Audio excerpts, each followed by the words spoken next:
Good evening. Hey, hey. Hey, Okay. hey.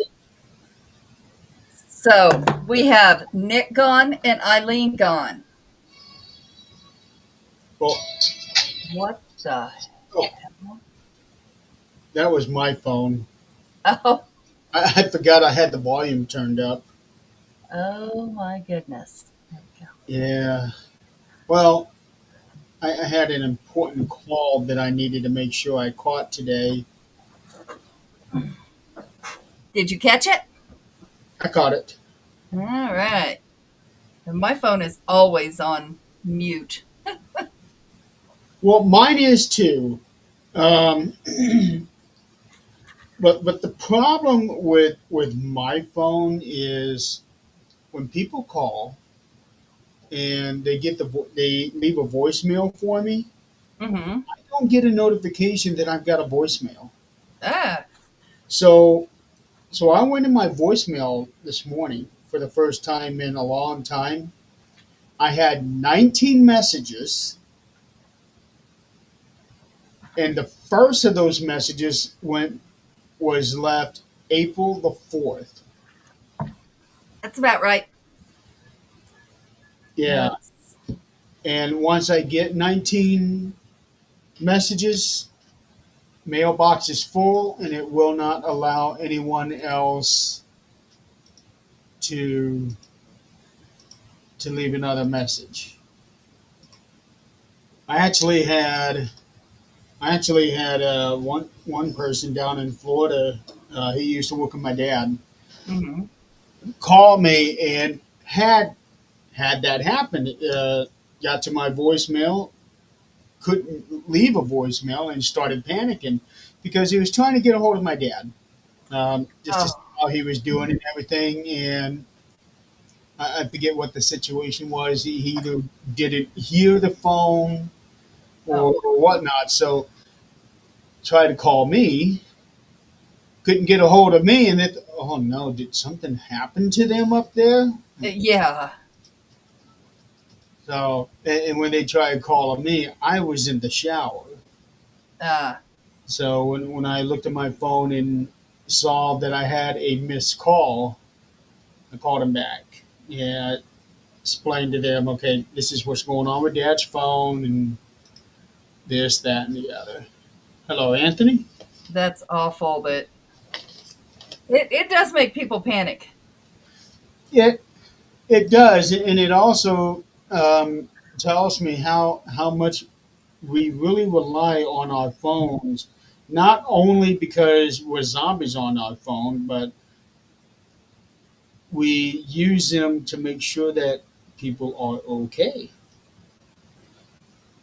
Well, you know, remember, well, you may not, but remember years ago when there was no cell phones I do. and people actually just drove to your house? Or I remember before answering machines. So, if that phone rang, Yeah, that I didn't. if that phone, we never had an answering machine ever. We went from house phone to car phone and those big old car phones.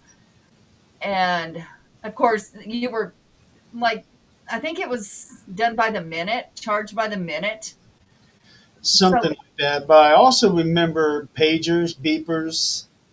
I had a pager, but it was after I grew up and left home just because I thought it was cool. Believe me, it is not. But I had a hell of a bill from it. I also remember how extraordinary it was when they started coming out with caller ID. Yeah, yeah. Is that was the biggest thing in the world, caller ID. Now we know who's calling and whether or not we can avoid these calls. And yeah, how did we answer the phone not knowing who was on the other end? It was a crapshoot at that point. It was, and oh, I remember. I remember answering the phone if I thought I was getting, like somebody from school I didn't want to talk to, answer the phone in a funny voice, and try to pretend it was my mom or something.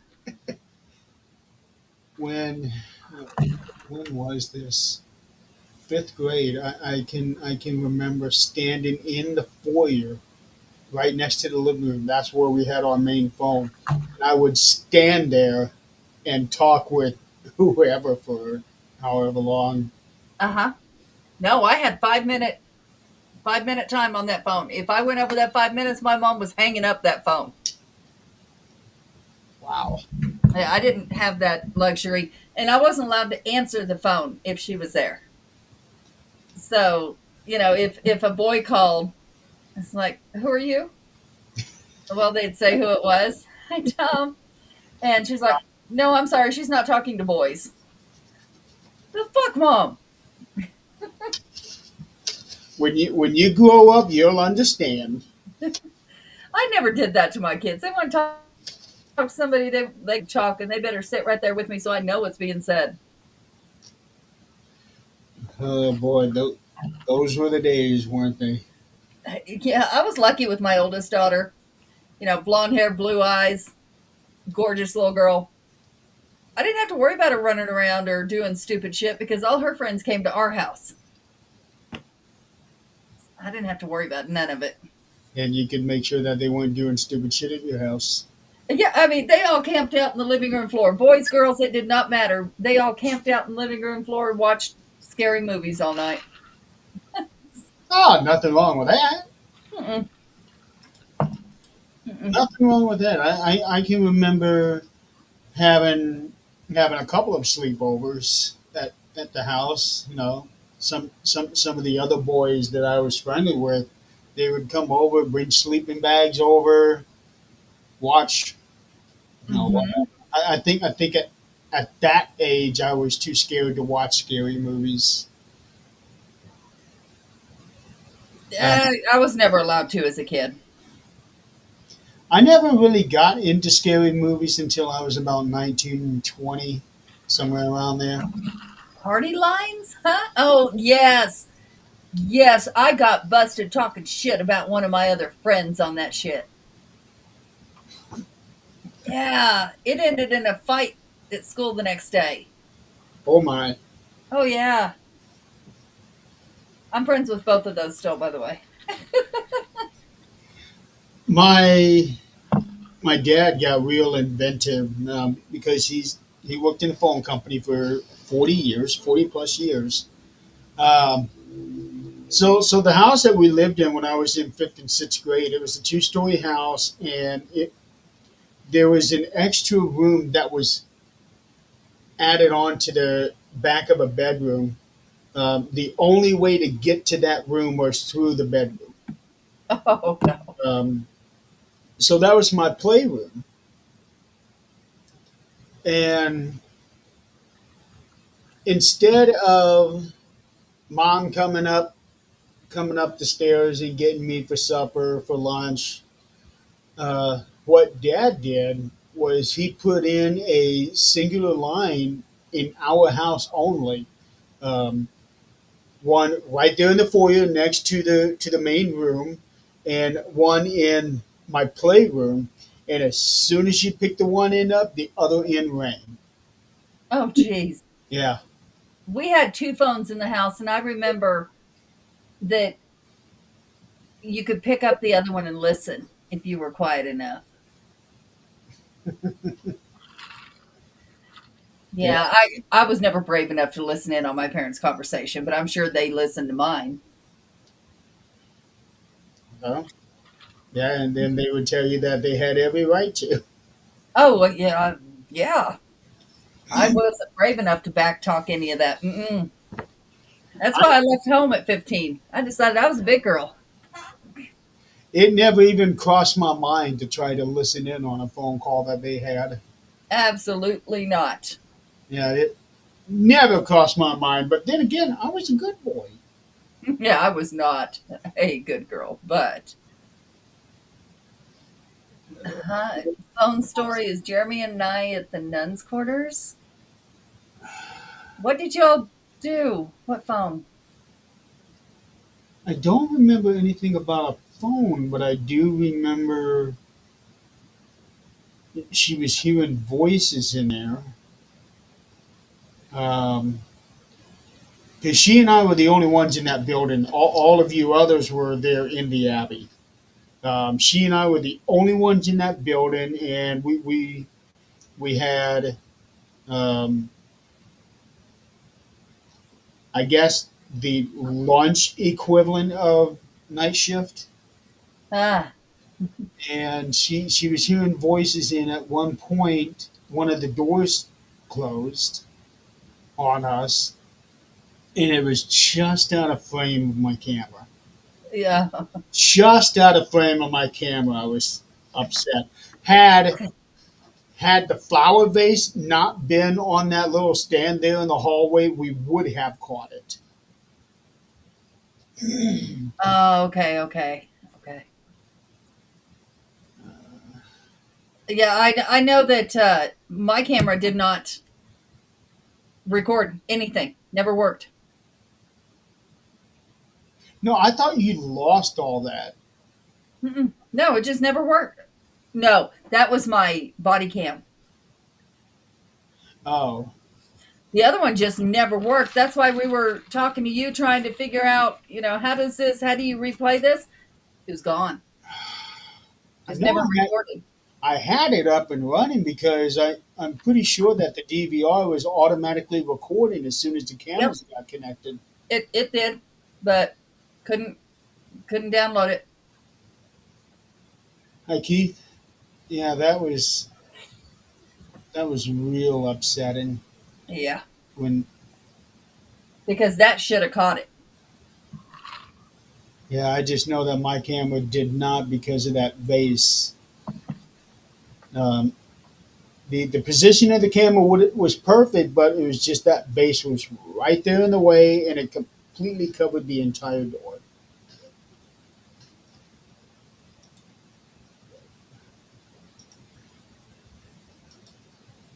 Just finish it packing, Nick. Come on.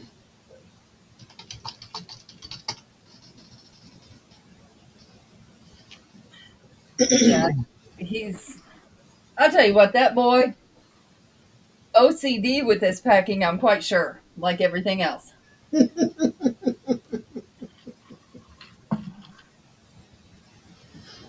Here, let me tag him on that. Maybe he'll get the ding. Because we already know that Eileen's not going to be coming on because she is still stuck at work.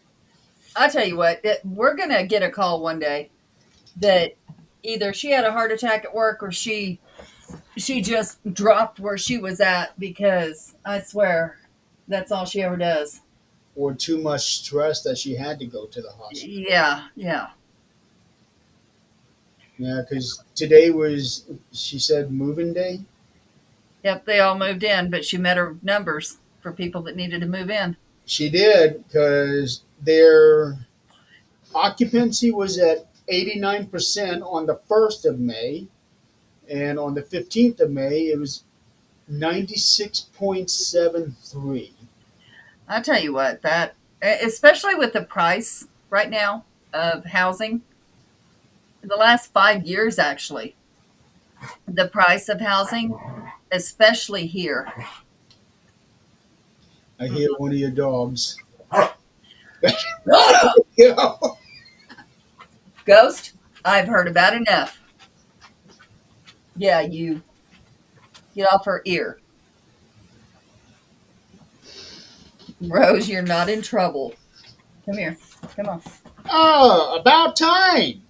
Come on. Oh, golly. Nick, do your Oh, backing up no. to the show. Nick, you're muted.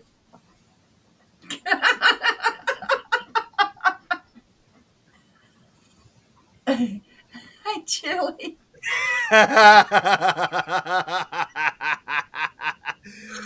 It's been a crazy day for me. I'm not even joking. So it's been nuts. And believe me, I have been packing up. I packed up early, but too many other things got in the way for me. Well, how much do you need? You're only going to be gone for 3 days. it's not just about packing up. I had to do a number of other things too. Go lay down. Well, so did I. So did Adrian. Yeah. It's just been a crazy day. That's all I can Yeah. really So, say. yeah. Speaking of you two, I'm just gonna say this while I remember it. Us? I need any of y'all's pictures that you have, any paranormal pictures, because I'm running one of the coffee talks again Okay. on ghost hunting at work. And I'm not going to put pictures up there that I don't know where they came from or don't trust. So, yeah. Oh, there we go. Okay, so you want evidence pictures, Yeah, but no video. right. I can't do video. Okay, so what I can do is I can do screenshots of the what I have on my couple of videos, and I can also do before and afters so that they can see, okay, what was before this, and then this happened, and what it looked like after that. Yeah, yeah.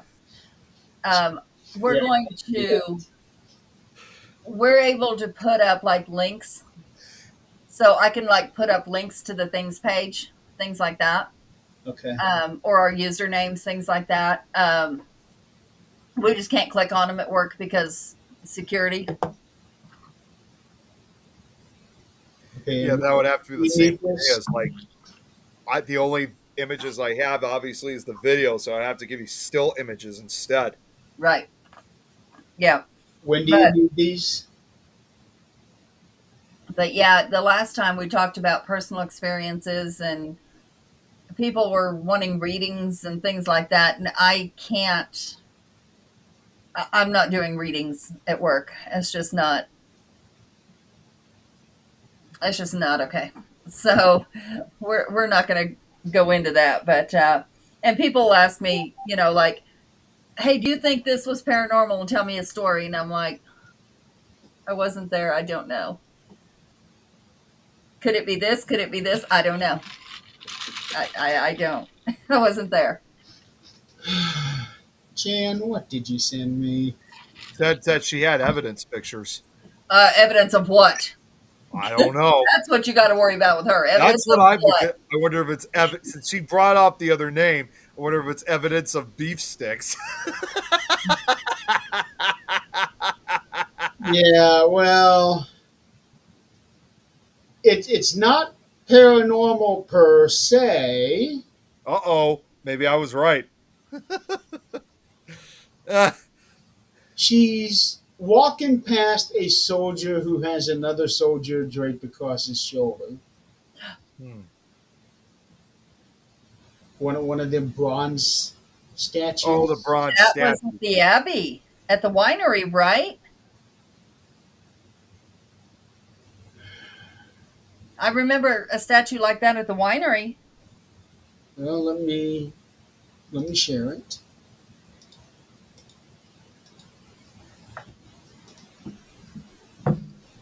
Oh, good God. Hell no, no, no, ma'am. Whoa! Oh my God! No, ma'am.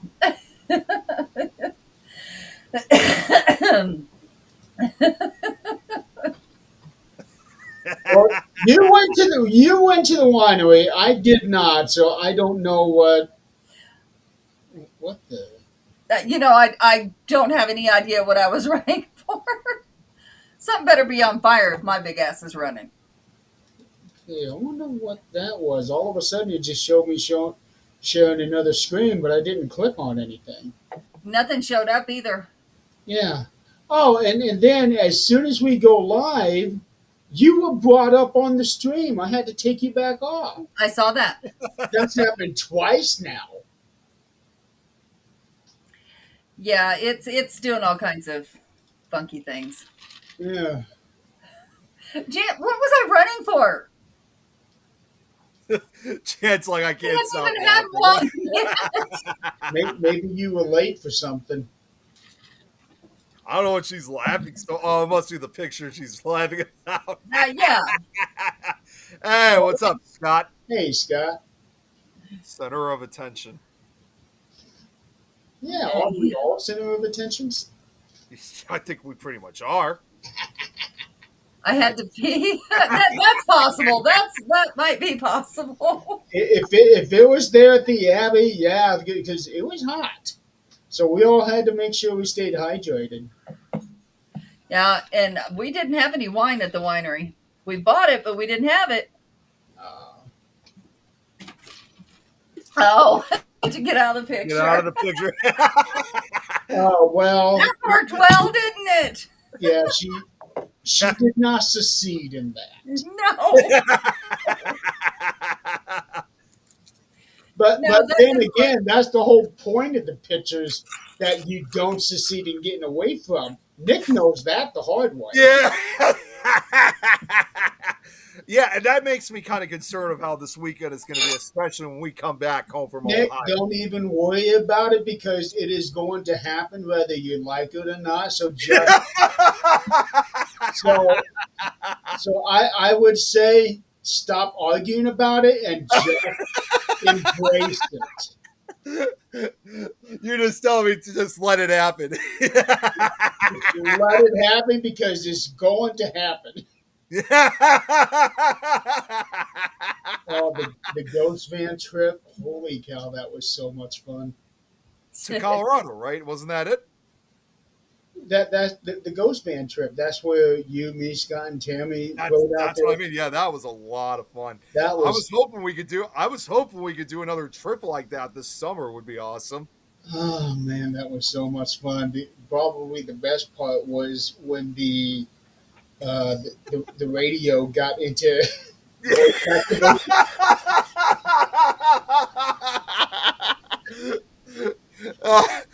Yeah, when you had the what was, oh my God, what was it that Scott said that made us laugh so much? I don't know what he was trying to do, but somehow it got into that voice to text activation, and then he said no, no, no, no, no, and it's Oh yeah. all those no's. It was a little late by then.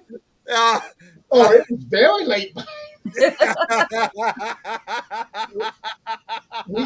Scott about had to pull over because all four of us were crying. Oh my God, that was awesome though. I think we even got a little video of us doing that too. Not on that specific one, but No, like the aftermath of us laughing. yeah, the aftermath. But holy cow, if we could have gotten that no, no, no, and it actually showing up on the screen on video, that would have been a treasure. Yeah. You guys are awful. And RV on fire. Wait. I don't You guys were remember that. cruising on your way back, and I was stuck. Oh, yeah, due to the RV on fire. That's right. I don't remember that. Yeah, she said she was stuck in Utah, I think, when she was heading back. I'm drawing a complete blank on that. That could go dumb. That could go dumb in the night. That could scare anyone. Yeah. That sounds like a title of a new book, Dumb in the Night. Oh my God. I just thought of it. Dumb in the Night. It would have to be a comedy, though. No, here's a good title for it. Things that go dumb in the night, the funny side of paranormal investigators. You And can a write big that. old picture of Zach Bagans. You know, Jeremy, since you've written stories, you can write that story. You can write a book about it. I probably could. It wouldn't be like one big. It wouldn't be like a novel. It would have to be a bunch of little short stories. Yeah. That'd be the only way to do it because I don't know if I could try to make a comedy stretch out so far. I could already see not only pictures of me sleeping on the way back in that book featured in it, but also that picture of me coming across Nick's beef sticks. Well, yes, no, Tammy took that picture. I Yeah, was gonna Tammy say, I've took it. seen that Yeah, pitch. but you can still add that to the book.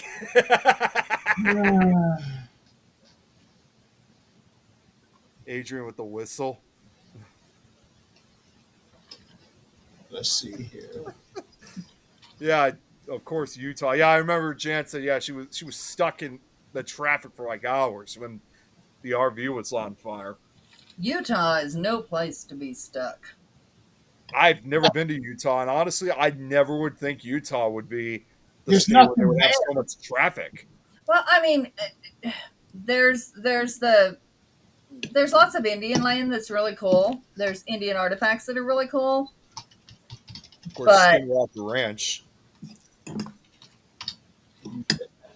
Well, I just wrote it down on my short story ideas. Funny paranormal stories. Dumb in the night.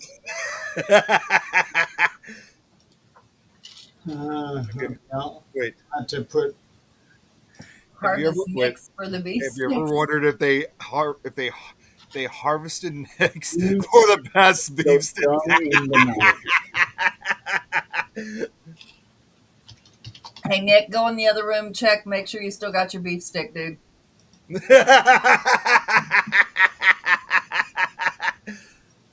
Okay, I got that. I got that written in my story ideas. Things that go dumb in the night, real like paranormal, funny stories.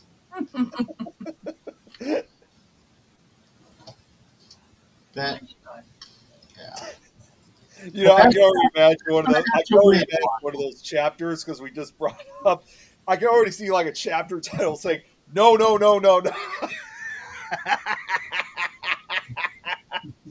That would be a good chapter title.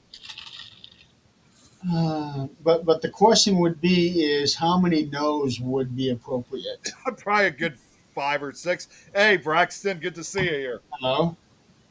Yeah. But it would be a while before I could even try to write something like that because Yeah, I just started a new book a few days ago.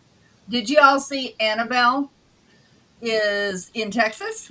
I saw that. Yeah, Yeah. I saw that she was on the road. Well, yeah. I didn't know she was in Texas, but Did yeah, you see the video I reposted of what happened in New Orleans? no. Funny enough, Braxton, he lives, I think, in New Orleans. In fact, There was a woman. They were at the French Quarter, and you know there's lots of voodoo in New Orleans. Well, when they pulled up and they were pulling everything out of the van, this lady walked up, and if you know voodoo, that wasn't voodoo, but she was trying to ward that spirit off. She was up there doing her little thing, warding the spirit off. It was funny. This is on your page. Yeah, I reshared it this morning. this ought to be interesting because I saw a post about like Annabelle like yesterday, but it was just a photograph. I didn't see a video. He did a video, and I watched his live this morning as they were traveling to Texas. Yeah, she's got the face paint and everything. Mm-hmm. That girl meant business. I am telling you, she meant business. Yeah, she did. You can tell by the way she's shaking those cymbals or the The percussion. symbols, yeah. I mean, she was saying, "I don't want this shit here." And Yeah. it's on your page, Adrian. Yeah. You know, I don't know. I can't say Oh, that I jeez. would be scared of Annabelle, but I cannot say that I'm going to test that theory and drive around with her. Yeah, Braxton says, I don't think I've heard of that down there yet. They say people can read or sense the nature of someone's business. You got to stand on business, which again, they said, I'm Yeah. sure Braxton's probably very familiar with that since he lives down in Louisiana. Hmm. Yeah. I mean, it was very well publicized. It's going to be there, but holy crap. You know, I would go visit Annabelle. I'm not going to drive around with her. I'm not going to hold her. I'm not about to be testing my luck. Yeah, considering at least 1 or 2 people have died apparently from her. Huh? Yeah, No. you ever heard about that? No. There The was. story of Annabelle. She killed 2 teenage girls or college girls. Well, actually, no. I heard it was from like. Actually, wait. Well, actually, no. You're right. I think one of them was a girl. I didn't know that she was a college student. Not the college. Okay. Student. Wait a minute. No. Those were the original owners of Annabelle. That's the original owners. That's right. It was college roommates. Yeah, and there was actually no, there was a motorcyclist that almost died too because he came out to the museum and he heard the story about Annabelle, and he went obviously to the museum and heard of the whole thing about Annabelle, and he started taunting the doll, started banging at the case, and it got to a point where Ed and Lorraine Warren, they had to tell him that you got to leave. You're not. It's not just about that. This is real stuff here. He was just being very disrespectful, and he got on his motorcycle, and after a few minutes being on the highway, he lost control of his motorcycle. This was a very experienced motorcyclist. He lost experience, and he almost died as a result. No joke. Well, then, To this day, I mean, I don't know if he's still alive today, but after that, he really believed that the doll was trying to kill him, and he was like saying before, "I should have listened." and those kinds of things can always be debunked. He paid the ultimate price for it. Those kind of things can always be debunked because, okay, what if something happened? What if it only takes a little pothole in the road for a motorcycle to lose control? Yeah. And people don't realize, you're not putting me on 2 wheels. I'm sorry. No. But I wouldn't drive it. Look at Zach. He's been riding for years, and now he has a traumatic brain injury because of someone else. He avoided, someone else. But things like that, like Robert the doll. We talked about Robert. Marie Laveau. I went to her site there. Yes. I told you, I think last time I went and helped take down FEMA trailers after, Tom, and Tom, my shoes. wash your feet, dude. No, it's not. I'll explain afterwards. But like Robert the doll, they're talking about Robert the doll did this and this and this and this. But did he? Or did they attribute what happened to him? You just never know. How are you? You can't scientifically link that. So, we just don't know, but I'm not willing to take that chance. Right. It's, no, I'm There good. was actually one time that, and I still remember this even several years later, where it kind of creeped me out actually, where I guess someone was a real big fan of Annabelle because I was with a friend of mine. We were driving down in a town called Evanston. Sorry, not Evanston. A town called Wilmette. It's about 15, 20 minutes away from where I live. And a good majority of Wilmette is pretty historic. It has like a lot of the turn of the century homes. It's essentially like where all the rich folks live, basically. They even still have some of the roads still have their cobblestones on the roads. But we were driving down one of the neighborhoods to the town. I mean, throughout Wilmette, and we came across this house that had like kind of like one of those towers, like a turret tower that they had. And I see someone standing in the window, and I didn't really take much notice. But then as we got closer, I looked back up, and literally, I'm not even joking. There was a Raggedy Ann doll standing in the window. I'm like, I actually got freaked out, Brie. Like, oh my Where god! is this? Someone put a Raggedy Ann. That scared me. I know. I saw on Facebook that you moved away. I wish I would have known that, or you would have come up here before you left. Now in Washington. Yeah, you did. Yeah. Yeah, Braxton. Yeah, you did. In fact, since he brought up about Robert the doll, I showed a clip of Robert the doll last week on Fear Fans. Mm-hmm. Like, it was actually the first documentary I've ever seen anything about Robert. That was I actually saw that during my early days of studying the paranormal, and I Uh-huh. showed the clip because we were talking about Child's Play 2 last week.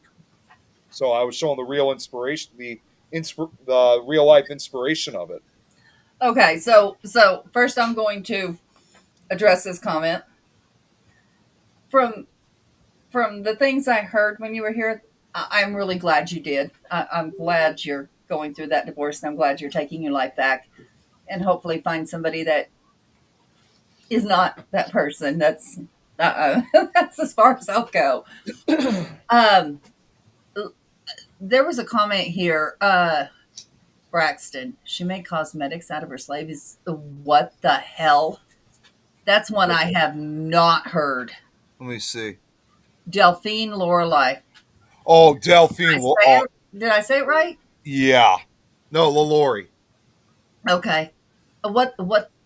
Excuse me. What? Here, How? let me see what he said. Was this his most recent? Oh, wait, no, it must have been further back. Mm-hmm. Oh, yeah. Okay, I see it now. Out of her slaves.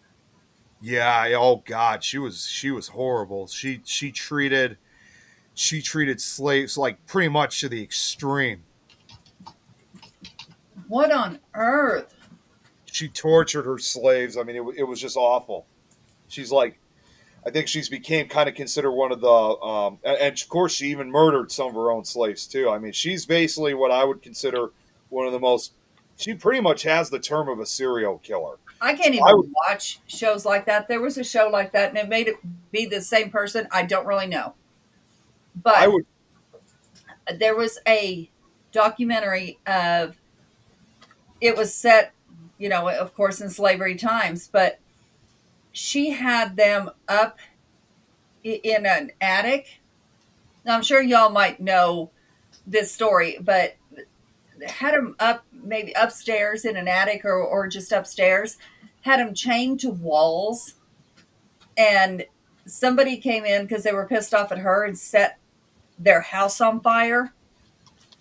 And somebody found those people upstairs. Some of them still living, thank God.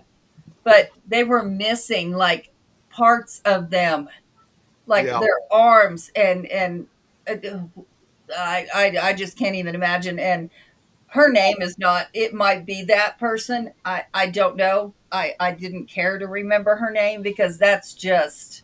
But I remember the story, and I remember it was a kind of a movie type thing, a documentary, and so they replayed it, and those are the memories that stick in my head. Not that her. I'm reading a thing here. It says yeah. Bureau registers from 1830 to 1834 Here you go, Adrian. deaths of 12 enslaved people at the Royal Street Mansion. Although the causes of said deaths are not mentioned, these deaths include a woman named Bonnie, a cook and laundress, and her 4 children, age That is the 13, story. 10, 6, and 4. That is the story. That's, That yeah. Mm, yeah, it is. It is Delphine LaLaurie and Julie. I know exactly. I seen that show actually. I remember that was in American Horror Story Coven. I saw that, and yeah, she's basically what I would consider one of the most prolific serial killers of slaves in U.S. history. I mean, and you're right. Yeah, she was. She maintained her position in New Orleans society until April 10th, 1834, when rescuers responded to a fire at her Royal Street mansion. They yep. discovered bound slaves in her attic who showed evidence of cruel, violent abuse over a long period. LaLaurie's house, as Braxton just said, was subsequently sacked by an outraged mob of New Orleans citizens. So Good. even during a period when slavery was still huge down in the South, especially in Louisiana, and as cruel as a lot of owners were, they still had their limits to their slaves. Like they would not, none of these slave owners, I think, ever gone to the extreme of what Delphine had gone through. So it even not only pissed off a lot of, like, it really horrified a lot of slaves that were not only were still under her control, as well as other slaves throughout that part of the country, but it shocked even slave owners. Like they never would even think of going to that extreme. And her house was set on fire. And to make matters worse, she was never arrested. She was never prosecuted for her crimes because she escaped to France with her family. Oh And yeah, she was just not in this life. Oh yeah, she was. yes. The Laloy Mansion in April 2007, Nicolas Cage bought the house. Oh my God, Nicolas Cage? Seriously? Wow. The mortgage documents were arranged in such a way that Cage's name did not appear on them. November of 2009, the property, then valued at 3.5 million, was listed on an auction as a result of foreclosure and purchased by Regions Financial Corporation. The property last changed hands in 2010 when it was purchased by current owner Michael Whalen for 2.5 million or 2.1 million. So You know, and these are the things. Yes, those stories need to come out. It, yes, we need to hear those stories about. You know, I've been watching old. They're not westerns, but like when the railroad was built, it was called Hell on Wheels, and you know, just North and South Railroad when they met, and you know, different things. But they're showing the slaves and the Chinese slaves Yeah.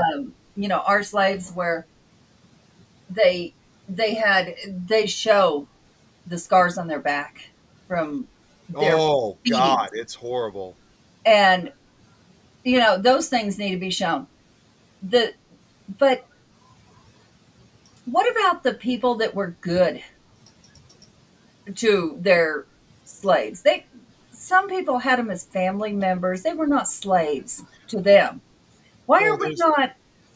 there's that whole belief about Thomas Jefferson, who he he owned slaves, but he apparently there was a rumor, and still to this day, that he ended up marrying one of his slaves and had racially mixed children. He didn't marry nothing. Well, no, well He that's did have children, but he didn't marry. I wouldn't He say was, well. Okay, so I take no, it I back. Maybe think not he was married, but he did already have a married. relation with a slave woman and had children.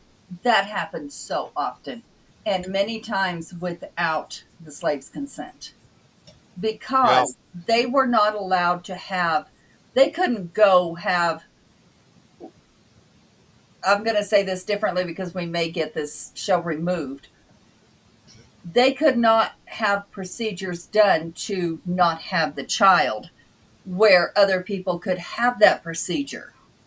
They had to carry this child, and most of the time it was unwanted and unwarranted. Thomas Jefferson was married from 1772 to 1782. So he was only married for 10 years. 10 years. Yep, Jan, that's what Yeah, part of this show is talking about. and then of Is the course, Chinese yeah. building the railroad? Yes, their people built the railroad, but the Chinese brought, like, one tycoon would bring a bunch of people over, and they were pretty much slaves, and they Well, would and also even take off the top of their pay. well, if you look at, for example, and even though a lot of Chinese voluntarily took part in this, like for example, the Great Transcontinental Railroad of 1866 to 1869. Yes, a lot of them voluntarily joined, to work on the railroad because they were so good at building. But problem was, even though they, according to what I heard, they were well Okay. disciplined, but unfortunately, they weren't really treated very well by their coworkers in this case. A lot Right. of the white workers, maybe former slaves, because there were blacks that worked on it too. They collected basically everybody they could from throughout the country They to were work. called freemen Freemen, yeah, because they were just free. they were And this free. story, I love this story because the freemen on this show are the heroes of this show. Besides the main character, they are the heroes. And you know how close this is to real life, I don't know, but I would like to think that it is because it turned out okay. Well, here's something else that should be, and this is something I think a lot of Right. us already know. Let's talk about like the Chinese workers, for example, is there's that famous photograph that was taken, after the completion of the Transcontinental Railroad in Promontory, Utah. The two trains, the two locomotives meet up, and they have that full picture of everybody that took part in it. And yes, they say it's considered one of the most famous photographs in history, but in spite of the notoriety of it, if you look very closely, not a single Chinese worker or freeman was featured in that photograph. It was essentially, in fact, most of it was mainly just white men. I mean, women were not even included. At least most of them were not even included to the picture. So they literally took all the credit from all the other groups that actually worked on the railroad. Well, women couldn't own land Yeah, then either. Women were one of two things: a wife, and they would be the voice to their husband if their husband would listen, if they had a brain for business, or they were a whore. That was it. yeah. And then, like I said, as for the Chinese and free men, they were just, even though they were considered, yeah, they were considered the backbone, but unfortunately, they should have received more credit for what they did. In fact, Stagecoach Annie, was that her name? Anyway, this woman drove a stagecoach. She was a nun. She was at the nunnery. Decided this isn't for her. She went out there and drove stagecoach for the railroad. And this woman she'll fight a man. She made her own money, Mary, and they feared her, huh? Stagecoach Mary. There we go. Okay. And this woman's in the show, and it is, I love it. I was able to find the other children of Thomas Jefferson. So his wife died in 1882. His first child with the slave woman was born in 1782. Mhm. His first child with the slave woman was 1795. Okay. So 13 years after the death of his wife, and they had up to 6 children, but let's see, one, two, Oakley Annie. Annie Oakley. two, Yep. two of them died at very young ages. Well, and the other thing too is that and I was going to say 1782 because I was going to say that would have been unusual for when you said 1882 because I was going to say Thomas Jefferson himself though died in 1826, almost 200. It's about 200 years ago. Yeah. And, It's, I mean, there is so much history that is now coming out due to DNA. Well, one more thing about I don't know if you guys remember hearing this. In fact, on the 150th anniversary of the Transcontinental Railroad, for example, descendants of the Chinese workers, they all came out to that same exact spot at Promontory, Utah, and got kind of like a replica picture of the original picture that was taken back in May of 1869. They wanted to not only have what should have been taken, featuring the Chinese workers, Right. but also including, like I said, also including the women involved, and even the in this case the great grand. I mean, not even the kids were allowed, like their kids were allowed to take pictures, and it was just like a specific white man's only picture, and that was it. No one else, even if their wives and kids were white, they were not allowed to take part in it either. So No. the Chinese, the descendants of the Chinese workers were trying to basically do what should have been done 100, in this case, over 150 years ago. Times were different back then. Yeah, I know it was. Look how far we've come, and then look how far we've crossed that line. I mean, just jumped the fuck over it. Because, yes, I understand, women got their rights to vote. Great. Women got to own land. Great. Then they burn their bras. Great. Run around braless, whatever the hell you want to do. Whatever. They still do that. Oh, I know. That's okay.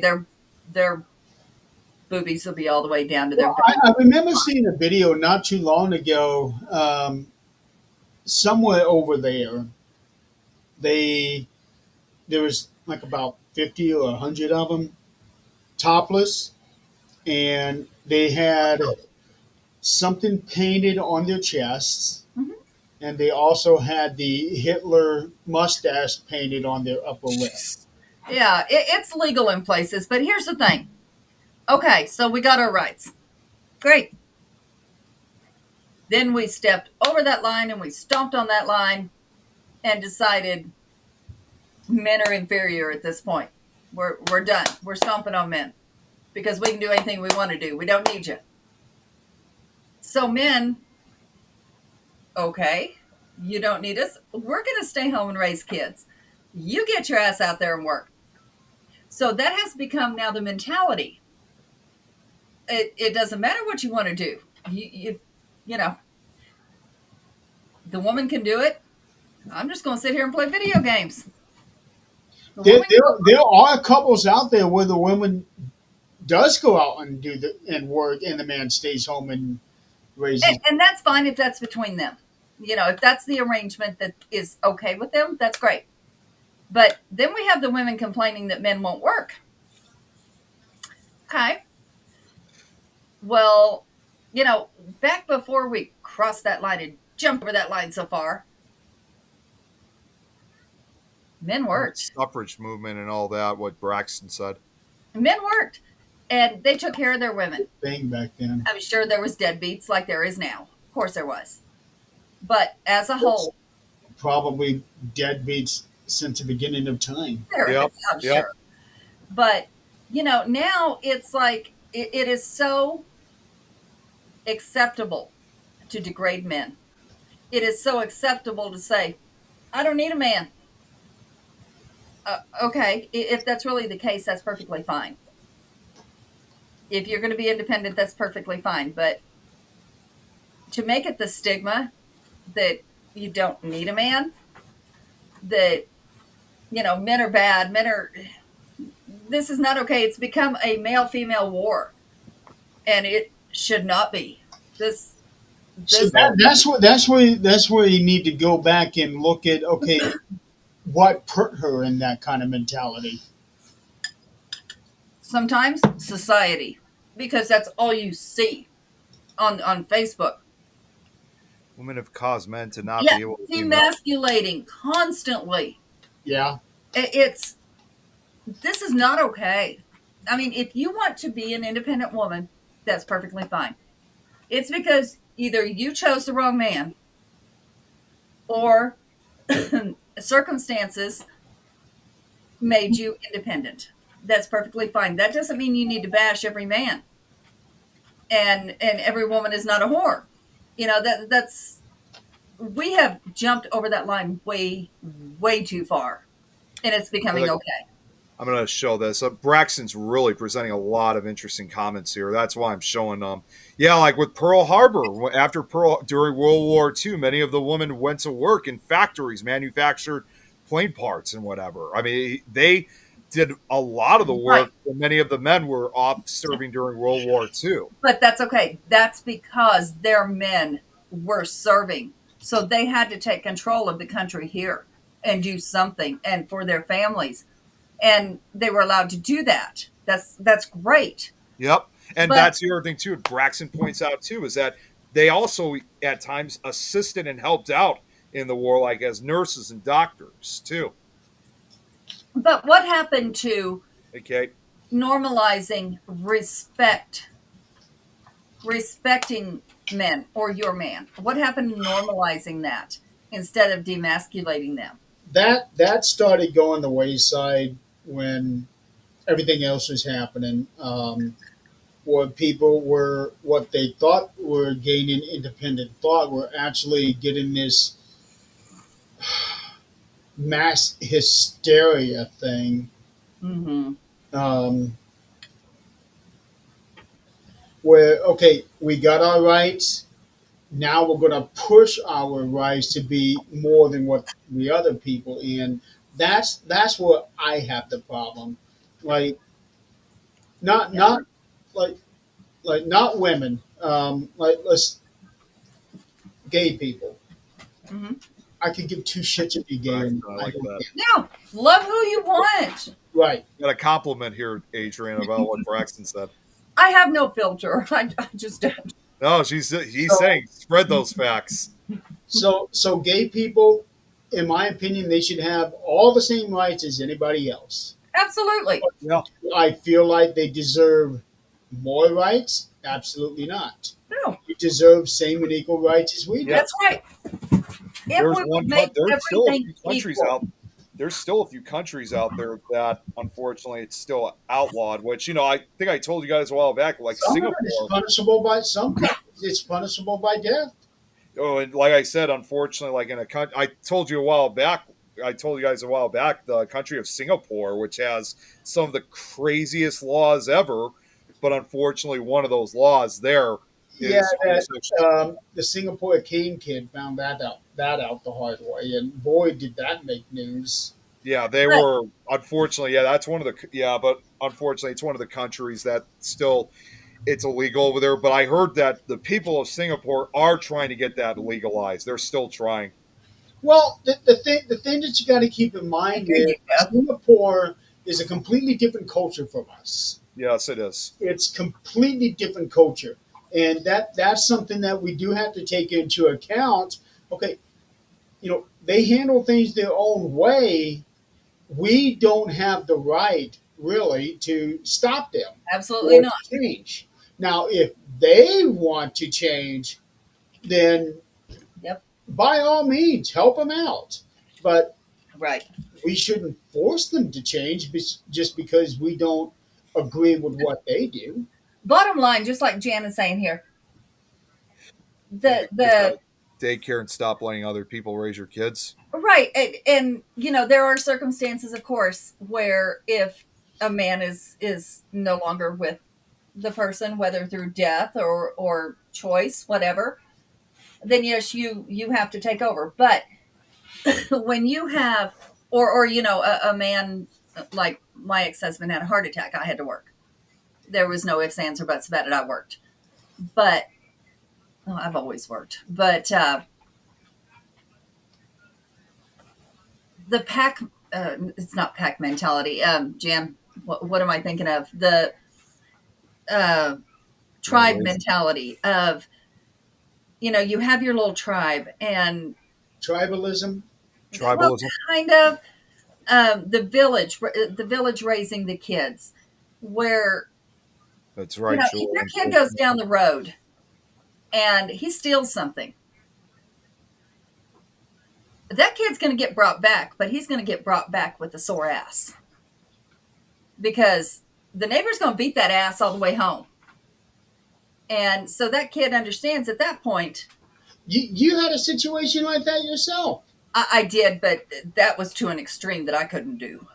Well, true, but same principle. Right. So that kid knew from then on, anybody out there seeing him doing this bullshit, he's going to get his ass beat. You just don't do it. It's community. Like, when Jan was sick, I had the kids. When I get sick, she's going to have me. That's just the way it is. But you have your tribe that you can do this with. But choosing, I don't know, you have to choose your tribe is we're in a world where family it doesn't mean what it did. It never really did. Blood does not mean family because sometimes blood is your worst enemy. And Yes. that's life. Yeah. And it's always been that way. So family is who you choose to be your family. And it's who you trust. Can't even spank your own children. The fuck, I can't. I'm going to tell you what. I had all 5 of my grandkids. The fuck, I can't. And actually, that started when my kids were little. And they were like, I'm going to tell on you. I said, all right. Put the cell phone down on the counter. I said, now, I'm going to whoop that ass. Then you can have the phone. When they get here, I get a vacation. And you can go wherever it is they're going to take you. Needless to say, Never called. But they grew up to be great kids. Every damn one of them. Whoopings was served from sun. Sun Yeah, up to bet it sundown. was. That's an It, interesting way that he put it. First, got to make it to the phone. it's pretty sad today that you can actually tell the kids, the adults really, the adults that grew up in families where they spanked you, and the ones that grew up in families where they didn't spank you. You Yep. can almost always tell. I mean, there is a huge difference. Absolutely, there's a difference between spanking and beating. But somebody made an impression on me one time, and this saying stuck. Was if you make an impression that first time it happens, instead of working your way up from two, and then get that ass, and then you have to get it harder, it don't work anymore. They're I, immune. I remember a story my brother told me. Um, when his son was young, I forget what age he was, but he was young, and he did something bad, and he was going to spank him. And he said, "You spank me, I'm going to call the police." Yep, yep. That's what I So, heard too. so, so he goes, "Okay," spanked the tar out of him. Hmm. Then he handed him the phone. "Okay, Yep, now you call the police." He yep. didn't dare call the police. Now my son did once, and Really? it was because we lived in a town of like 500, and I don't even know if it was him or my stepson, but anyway, one of them. We were out on the farm, and they done something, and they all got lined up, all the farm kids, because everybody lied about who did it. Each one of them got a SWAT. One of them called. Well, I worked as a paralegal. Two cops in town, one judge, and the sheriff's department barely ever came over because it was a small town. He shows up at my house. Said, I got a call. I said, did you? He said, I want to talk to the kids. I said, okay. And he sits the kids down. He says, Mama, you want to go outside for a minute? Sure. By the time I come back in, all the kids were crying, telling me they'll never call. He said, you're welcome, and left. He didn't touch them. He told them what could happen. They never done that again. Yep, yeah, something like that. This was such a small town. I miss small towns. I miss this. You're speeding down the road. Your phone rings. Pick it up. Do not make me turn around and stop you. Stop speeding. Oh, okay. It's just the way it was. I wish we had something like that here in this neighborhood. People just love to fly right by. We have a 25 speed limit, Mm-hmm. and there's a school at the very end of my street. It used to be an elementary school. Now it's like half college, half high school type I thing. think I've actually seen that building when I came over to your house a few times. Yeah, and now when the people get out of school there, and it's twice. There's two times. They get out of class at 10:15, and they get out of class at 2:30, and each time they're Yeah, excuse down me. there. And there's also school buses, flies down there. Yeah, see, we have a new thing here in Greeley, and it's not just at stoplights. There's a vehicle that is posed in different places in town, and they have a video thing. They take as soon as they see the speeding, it registers. They get the picture of your tag, and you get sent a ticket.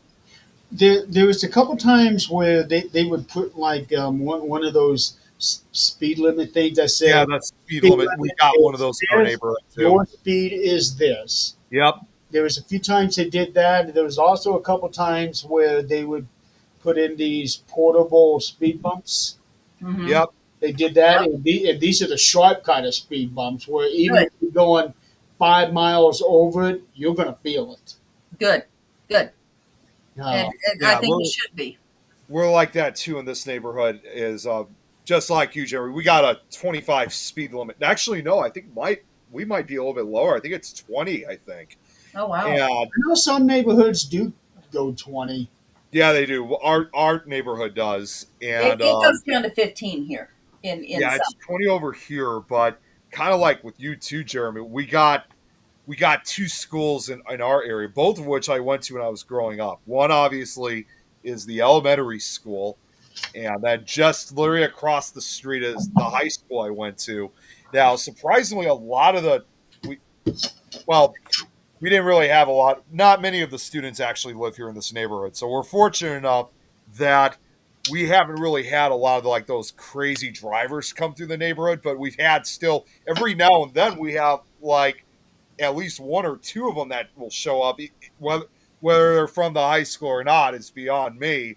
But they'll go like almost double, like sometimes double the speed limit of the neighborhood, and it's just like, damn, I'm really surprised we haven't had a serious accident in the They neighborhood. don't care.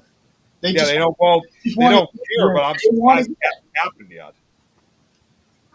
There was actually one time looking back now, I think I actually almost got hit by one of those cars because I was just riding down my bike in the neighborhood, and this car comes up. I didn't even hear it coming because it was coming by so quick.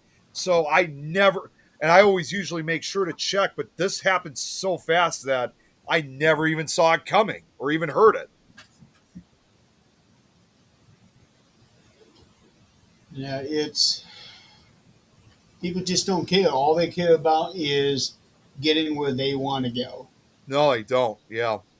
Look what Braxton said, saying, "This y'all is a black American mother's famous words of warning. If you act like a fool when we get in here, it's going to be me and you." That- It should kind of be that way all the way around. But The classic Classic horseshoe belt switch open palm extension. house shoe. What? House shoe, House shoe. Belt. Sorry, I thought it said horseshoe. switch, open palm extension cord. The chancla. That's what it's called, a chunkla? The house shoe is in Hispanic household. That's a chancla. Hmm. It's a it's a very big thing. Sometimes they do that in wrestling. When there was a wrestling show that went down to Puerto Rico, and in one of the matches, it was a Puerto Rican wrestler. She was having her thing, and then all of a sudden, somebody tossed her a flip flop. The whole crowd goes crazy. Oh my God. I can only imagine. Yeah, it was awesome. coat hanger. That's some mommy dearest shit. Now, I thought the same thing, Julie. Yeah, I thought it said horseshoe. I didn't see house shoe. now in my neighborhood, what I've done a few times is, okay, I'm going right at the speed limit, and somebody is rushing right up and just rides my ass. I slow down. I go down to 20, let them stick to it. And then if they stay behind me, I'll take them all the way to the house until they eventually turn, and then I'll go home. I just have fun with them. Yeah, Braxton. Yeah, I know that very very well. I my daughters. I was only 17. Yeah, 17. I went back to work after I had my daughter. She was like 6 months old, and our neighbor was the friendliest, sweetest black woman I have ever met. She was like my mama. And so she babysat my little girl. And some of the things I learned, absolutely amazing. You will never learn anywhere else. And I kept in touch with that woman until she could no longer keep in touch.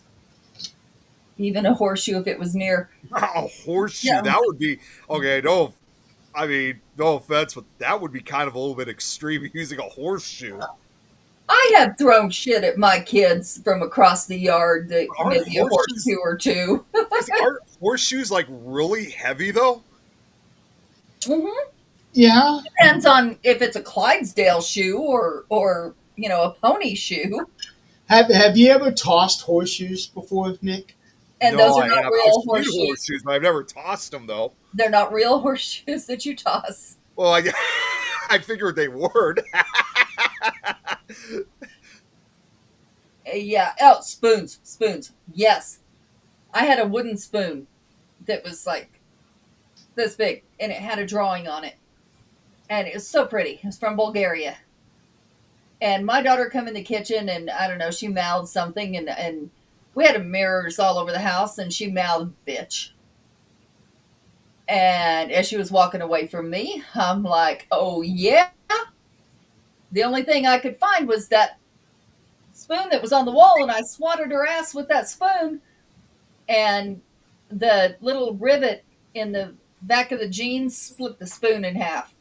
Oh my She still gosh, laughs to this jeez. day, saying, I broke the wooden spoon. I remember hearing stories where parents would keep a fly swatter Hey on Joe. the dash so that if the kids in the back seat were acting up, they could take the fly swatter and just start smacking them back like that. Yep.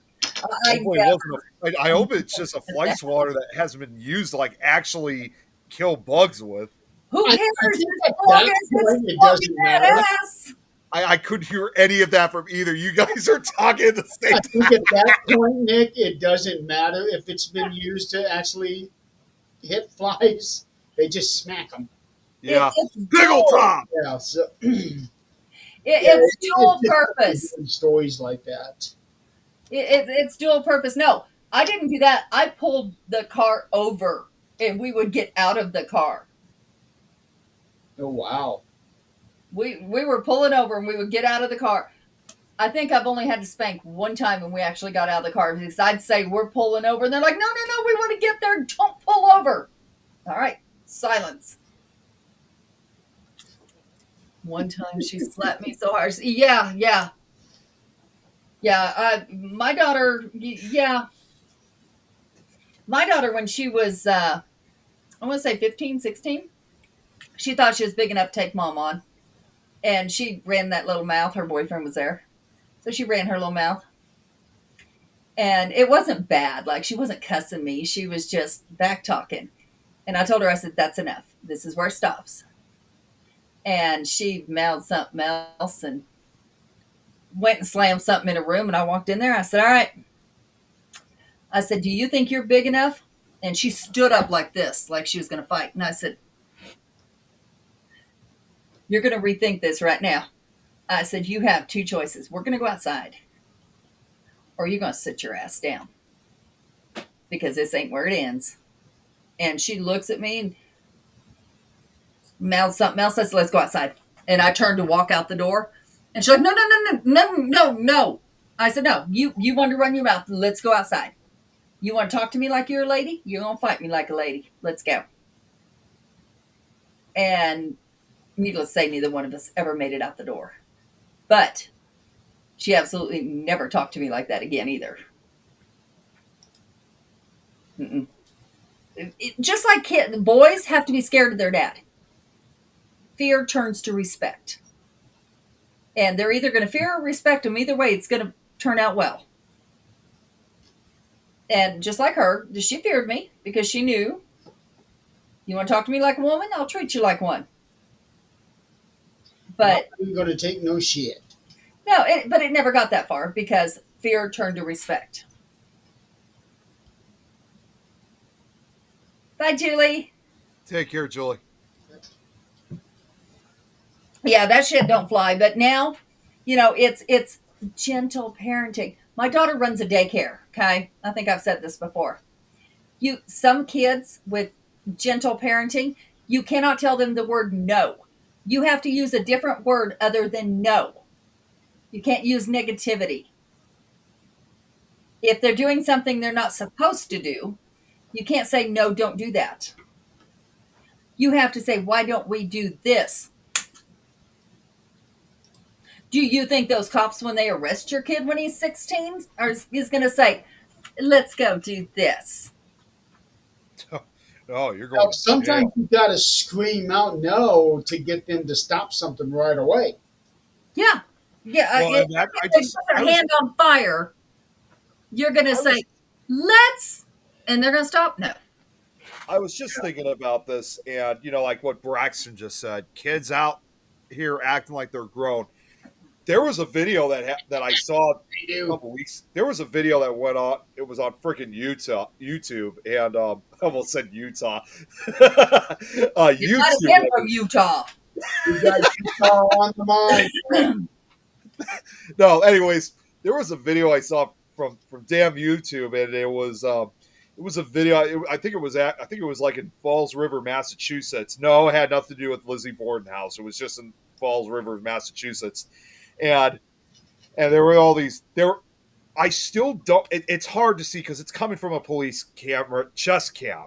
Yeah. So you can only see what the officer is recording, Right. and from what I remember hearing it was like all these high school kids, which based on their appearance, they looked like they were from 15 to 18 years old.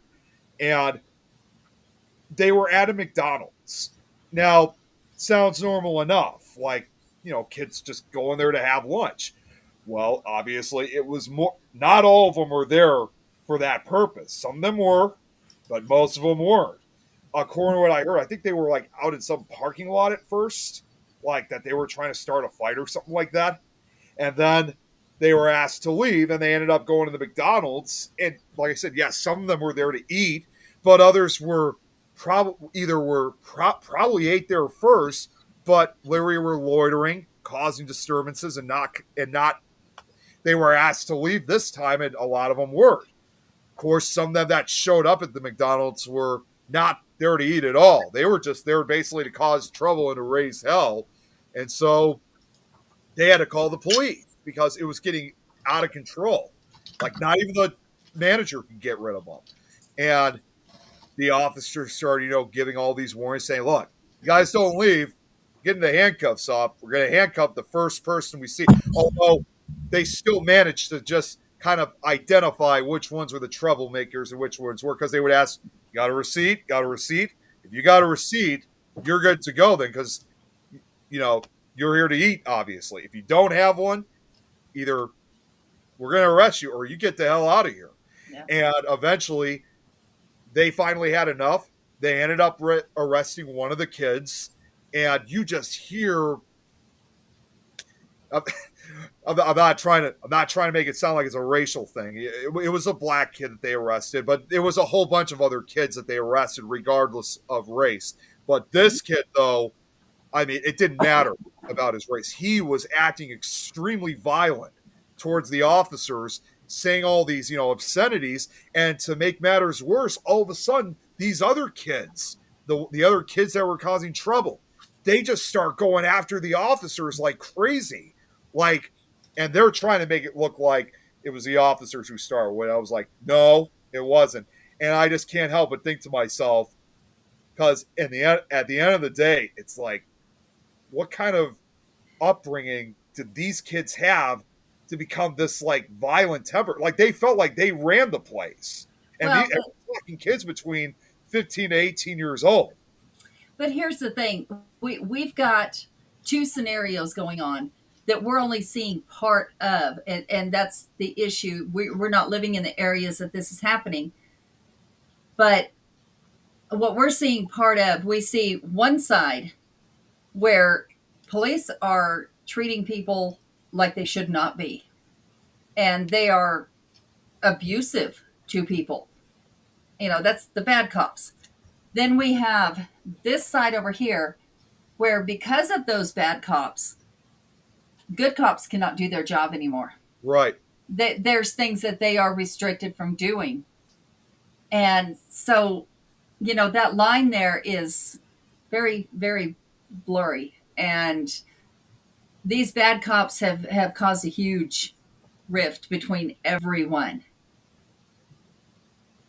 I don't even like cussing or talking a certain way in front of people old enough to be my parents or grandparents. I'm talking a certain way. Yeah. I Sometimes you just can't help yourself. Yeah. Well, My mouth is like a sailor. I've been around truck drivers too damn long. Well, Here's the thing: when it comes to us being around older people, most of us have it in mind. Okay, I need to be on my best behavior, and there are other people who just don't give a shit. I did not cuss in front of my mother the day she died. She never heard me cuss because if I cussed around her, the hair on the back of my neck would stand up. Not because she ever did anything, because I did, because I was raised not to. So I just did not in front of her. It's like you just did the ultimate sin. Yeah, yeah, and she was- was, Miss Church Lady and this and that, and no, mm-mm. I'm going to be honest. I mean, I've never done that in the case of my parents, like at least not to them, because I will admit, there had been a few times I had cussed, but if I did, it was very rare that I ever did. But most of the time, it was revolving around something else that was going on, but it was not involving them. And there was, long story short, I think the one time I think I really cussed up a lot around my parents was actually due to an incident 10 years ago now, that it was involving, I would just say, people who I thought were my friends. And it was like horrific. And it was not only involving me, it was also involving a girlfriend of mine that I was dating at that time, that she was also being victimized too. And believe it or not, I still have the evidence of that on a different Facebook page that I no longer use. I kept that with me ever since. But at the time when this happened, it's like I just lost total control of myself. I mean, it got so bad that, let's just say, for example, even if my parents were that strong enough to show that physical discipline, I think it got to a point where it's like not even they. I mean, I was 22 at that point, so it wouldn't have been used anyway. But even if I was younger, it would have been to a point where it's like not even they could stop me, because I mean, Larry, I was just out of control. It was like, Sometimes that happens. yeah, it was through an intensive rage moment. So, but yours, they look back at it now, and understandably, they didn't blame me for feeling the way how I was, and they knew that I was not taking it out on them. They knew that I was going through like an intensive rage episode, which normally I've never gone through. I've never even experienced that like myself before. So this was really one of those few situations that my parents were like they didn't know what to do. It was kind of one of those few times where they felt powerless. And yes, I look back at it now and I still feel bad for that. But I mean, the reality is, I guess sometimes there's just those times, like you just said, Jerry. Sometimes it happens that you just don't really have, whether it's your kid or whoever, you just don't have any control over the situation. You're just along for the ride and just hope it ends soon. But I did, in spite of my outrage that I had, I still managed to have at least enough mentality to isolate myself. Yeah, yeah. Well, and a lot of times that rage comes out not because something is aimed at us, but because it's aimed at someone else that we care about. We'll let a lot go for ourselves, but when it comes to someone else that you feel you need to protect, or that you don't think they're going to stand up for themselves, that's when it turns bad. Well, and it's also due to the fact that not only were these people were people and by the way, I'm actually going to throw it out. Don actually was, well, not Don. He was not part of the incident, but he unfortunately had to experience that for himself, because he was on this. So he didn't take part in it, obviously, but he was just horrified later on of what was going on. So, and at that time, these were all people that we thought were our friends, and I had worked so hard of trying to get these friends, and I'm ashamed to admit, I paid for a lot of their stuff that they wanted to do and stuff like that, and this was seriously how they repaid me. So it's like, That's like how I we said, learn. yeah, since then, I've never, among the things that I should have seen the warning signs sooner before I lost control of myself. Now you Because, know how we feel, those of us that have been married before and divorced. well, what I mean, We should have seen the warning signs. I should, well, at a time when I was really still kind of fresh of trying to have like an actual social group of people, like group of friends, it was difficult for me to really distinguish that. And once again, this kind of goes back to when I've talked about the difficulties of me having autism, where I essentially was being taken advantage of. You know, I was trying to have just, you know, a simple group of friends to hang out with, watch horror movies with, do fun stuff with. What I didn't realize, these people that I was hanging out with were people that were just here for basically drinking, sex, violence. I mean, all this other stuff. And even when I started having like my first social group, and I'm ashamed to admit it, unfortunately, was that even the first couple times I finally had people I thought were my friends over, they would, like where I'm sitting, like they would go to the back of the basements, and you know, if you know what I mean, obviously, and we're talking underagers too. So and it's like it shocks me now. It's like thinking what they were doing back then could have sent them to jail, me to jail, my parents to jail, their parents to jail. At But that point, I probably would have put smoke detectors back there, so what's that that? I would have put smoke detectors back there, so that if they did start doing something, beep beep beep beep beep beep. Yeah, it would have been nice, but of course, obviously, at that time, I didn't know. And also, this was when I was all I just cared about was just trying to have an actual social group of friends and just try to, just try and get my life fully together. And we've all been through that. But like Braxton said, some people are in your life for a reason, others only for a season. But even those I that like are that. there for a season are there for a reason because they taught you something. They did, and um, in spite of what they were going through, they also they actually called me some pretty horrific names too. I mean, it Of was just course. yeah. So again, I'm going to keeping it real short because it would be too long. In fact, it happened in May of 2015, and that was a day that I later referred to it as Black Tuesday because of just how negative and how nasty it was. Where the group that I had at the time, it was also supposed to be kind of like a horror film club, and the fact that they were doing all this, unacceptable stuff made me realize that I needed to start. Um, I had to. It made me no. It gave me no choice but to establish some rules in some way. Kind of like all this talk about discipline and stuff. I kind of had to put discipline onto it. I didn't want to do it, but unfortunately, when they were starting to do all this stuff, it left me no choice. Because especially if we were ever going to get any new folks to join our group, I did not want people to think of it that way. I wanted people to think of it as just a simple paranormal and horror film social group. Mm-hmm. So I made a list with a couple of those that did side with me. We put the list on our group page that we had at the time, and at first, a couple good likes, a couple people agreed, and then 2 days later, Black Tuesday, um, I came home from work, and this was when I used to work in my old job at the time. I was exhausted like I usually would. I took a nap, and then after I woke up from my nap, it was probably around 5 or 6 o'clock in the evening. I get a text from because my girlfriend at the time was part of it. She texts me and she says, "Have you been on your page lately?"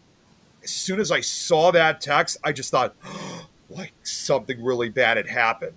I mean, I was afraid. I mean, I was really afraid of what I was going to, and what I saw was it was horrifying. There was, the guy that said it was, and normally I don't talk this way, but I'm going to say it anyway.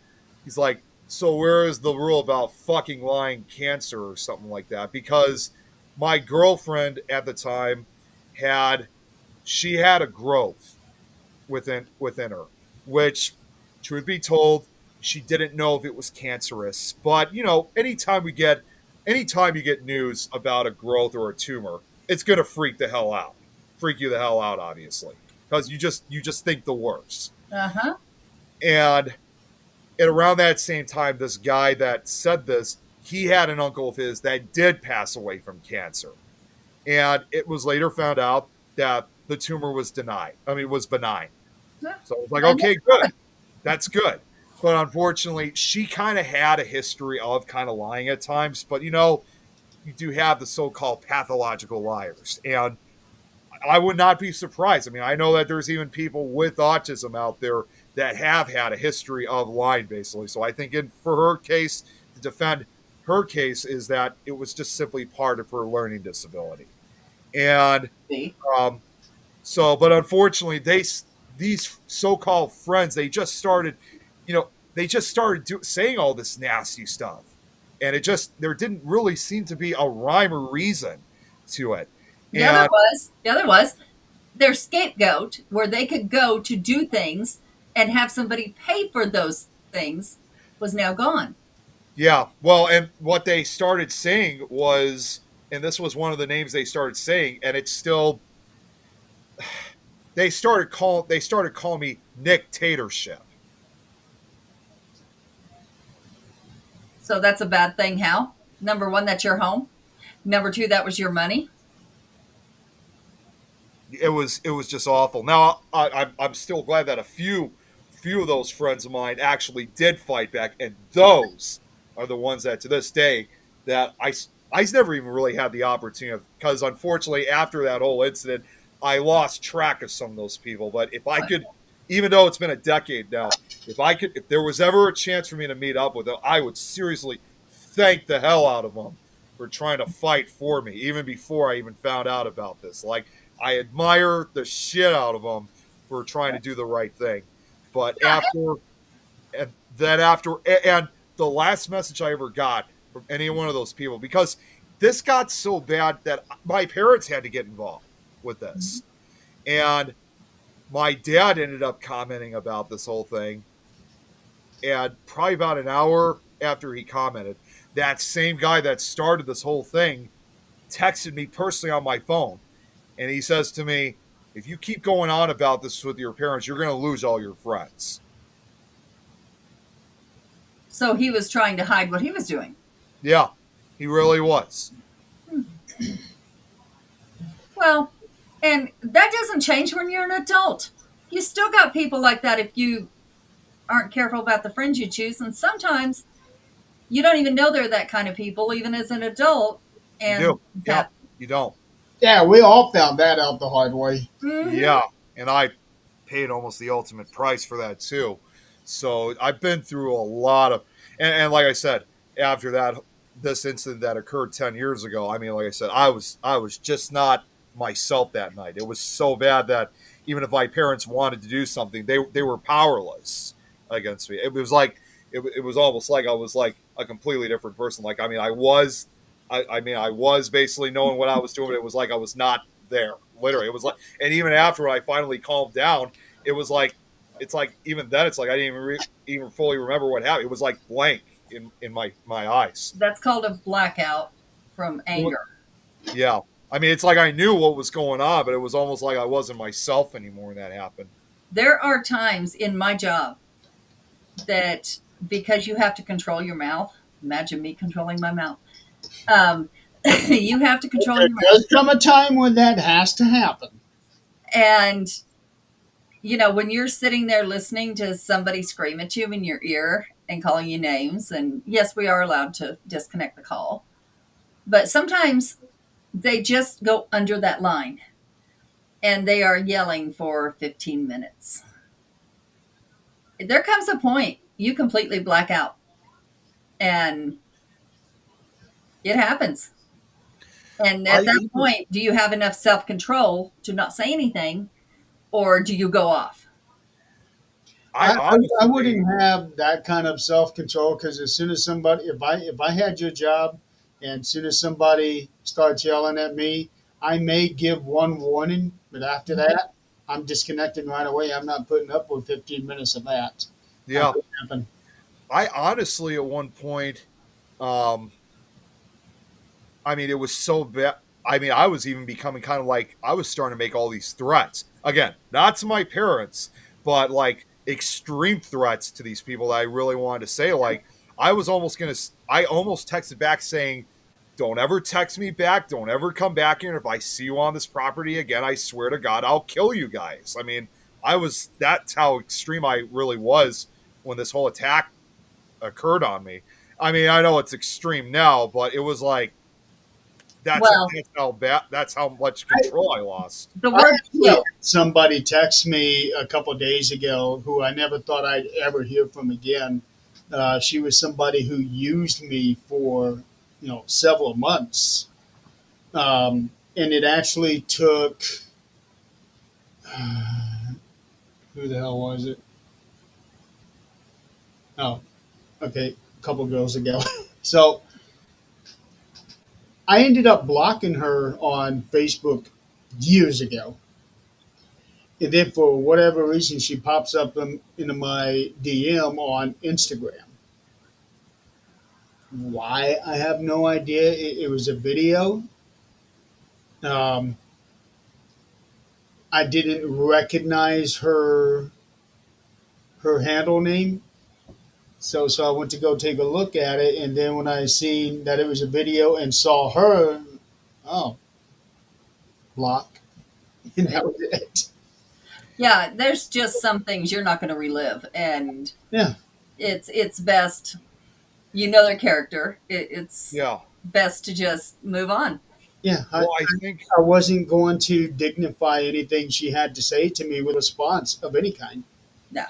Well, and I think when I look back into the explosion that I had from 10 years ago, I think it was also due to the fact that, again, with everything that happened to me growing up, all these bad things that occurred, it was like almost like just a matter of time before I eventually, it was like it's, as I would call, the volcano effect.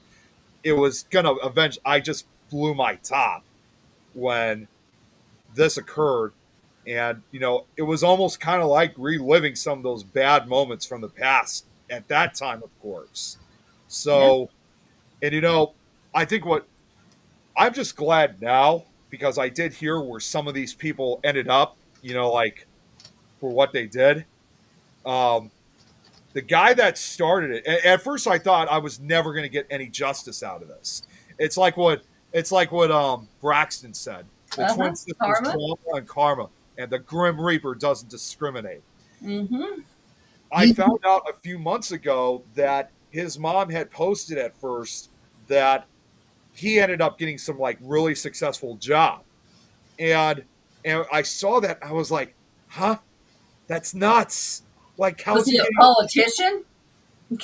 Yeah, I mean, I was like, I don't remember what it was, but I was like, like that's nuts. Like, good things after what he had done to me. And I know this is going to sound extreme, but it's like this was a group, this club that I created at that time was something that I formed from high school.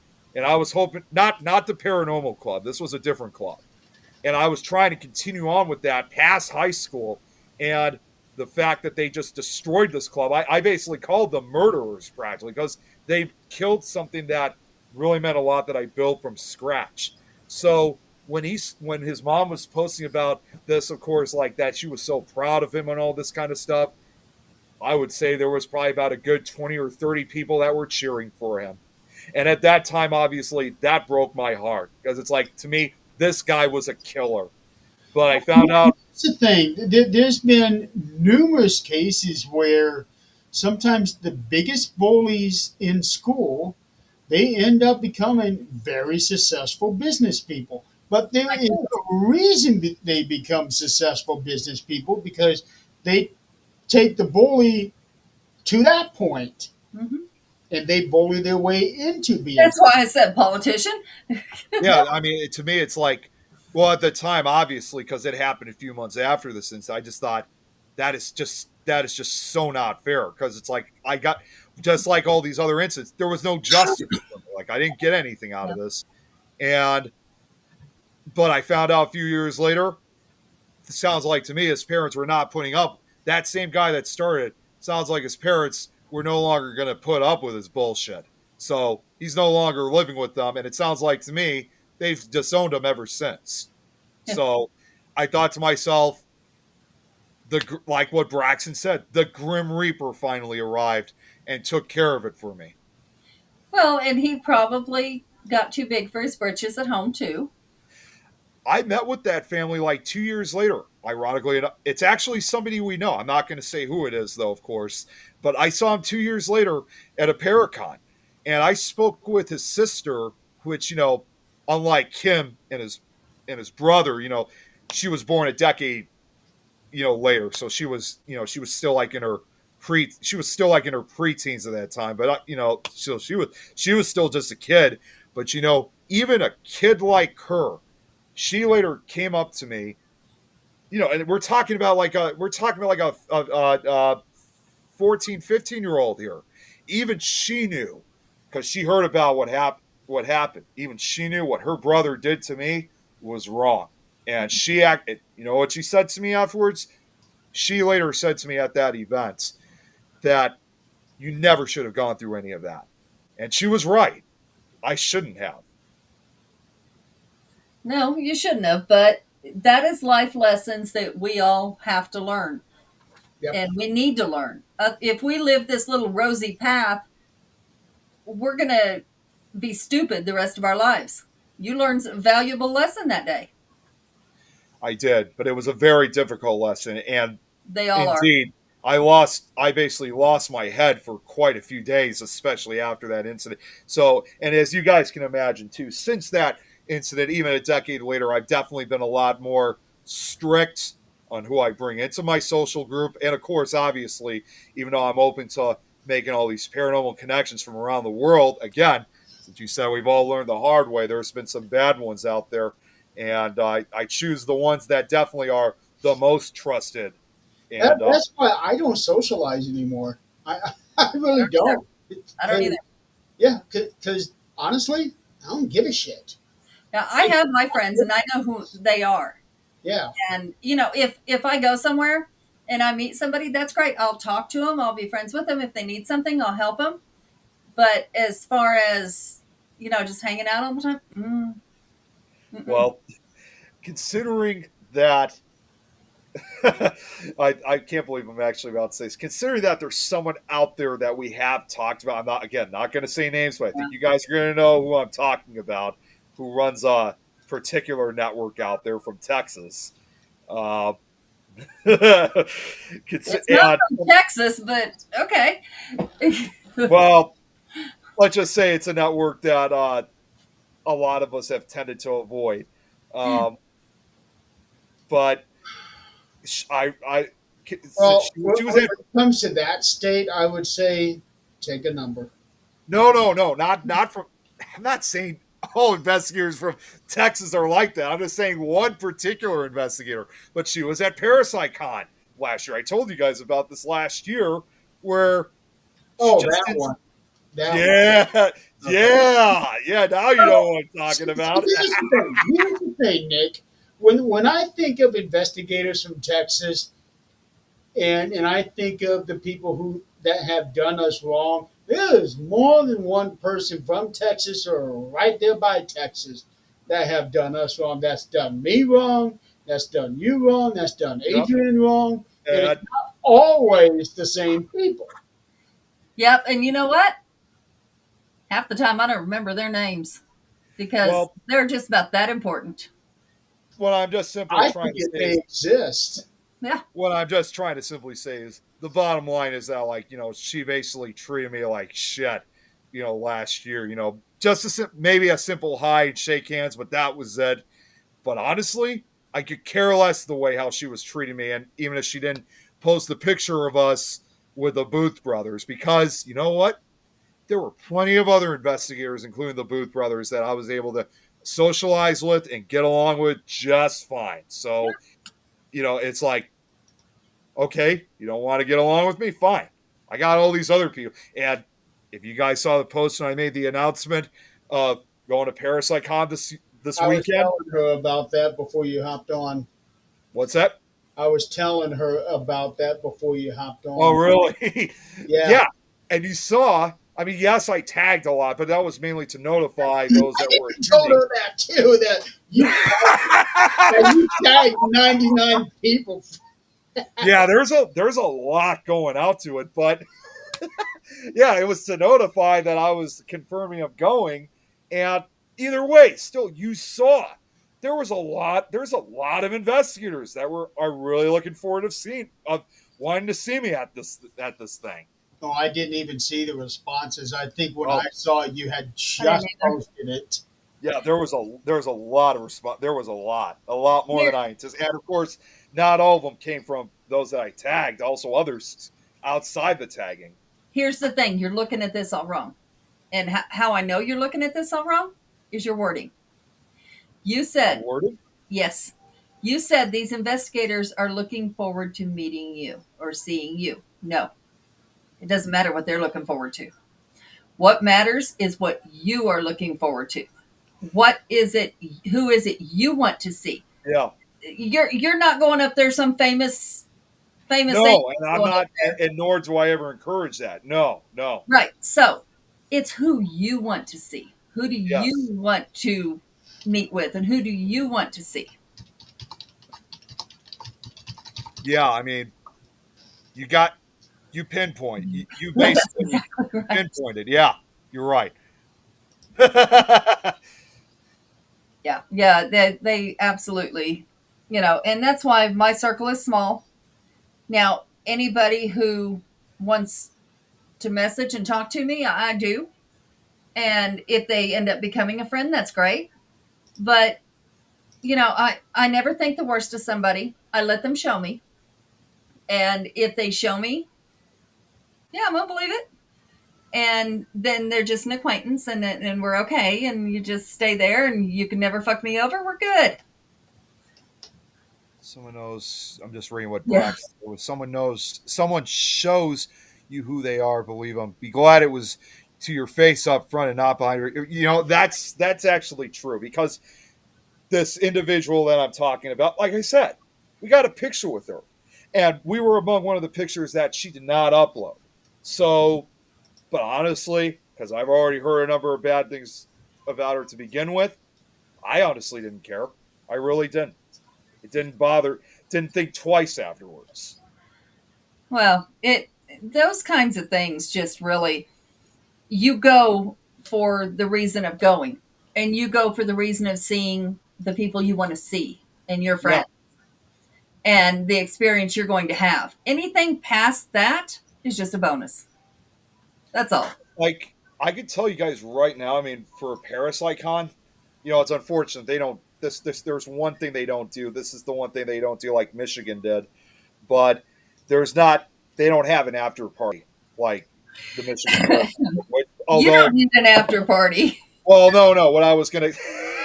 Well, I You always like can't to do even show your ass up to the before party, Well, let alone an after. well, I will tell you this: they do have a VIP party, which is going to happen tomorrow night, but it's not even worth going to for two reasons. One, it's not even like at a bar, so it's not like they have karaoke that we can perform at. It's Well, like that's at no a fun. what's that? That's no fun. Yeah, I know. It's not even there.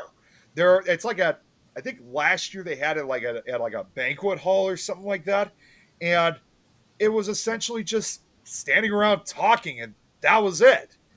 It's like I could do that at the Paracon itself. Right. I don't need to go to something like that. Right, right. Now, there's nothing better than singing Ghostbusters with all the mediums.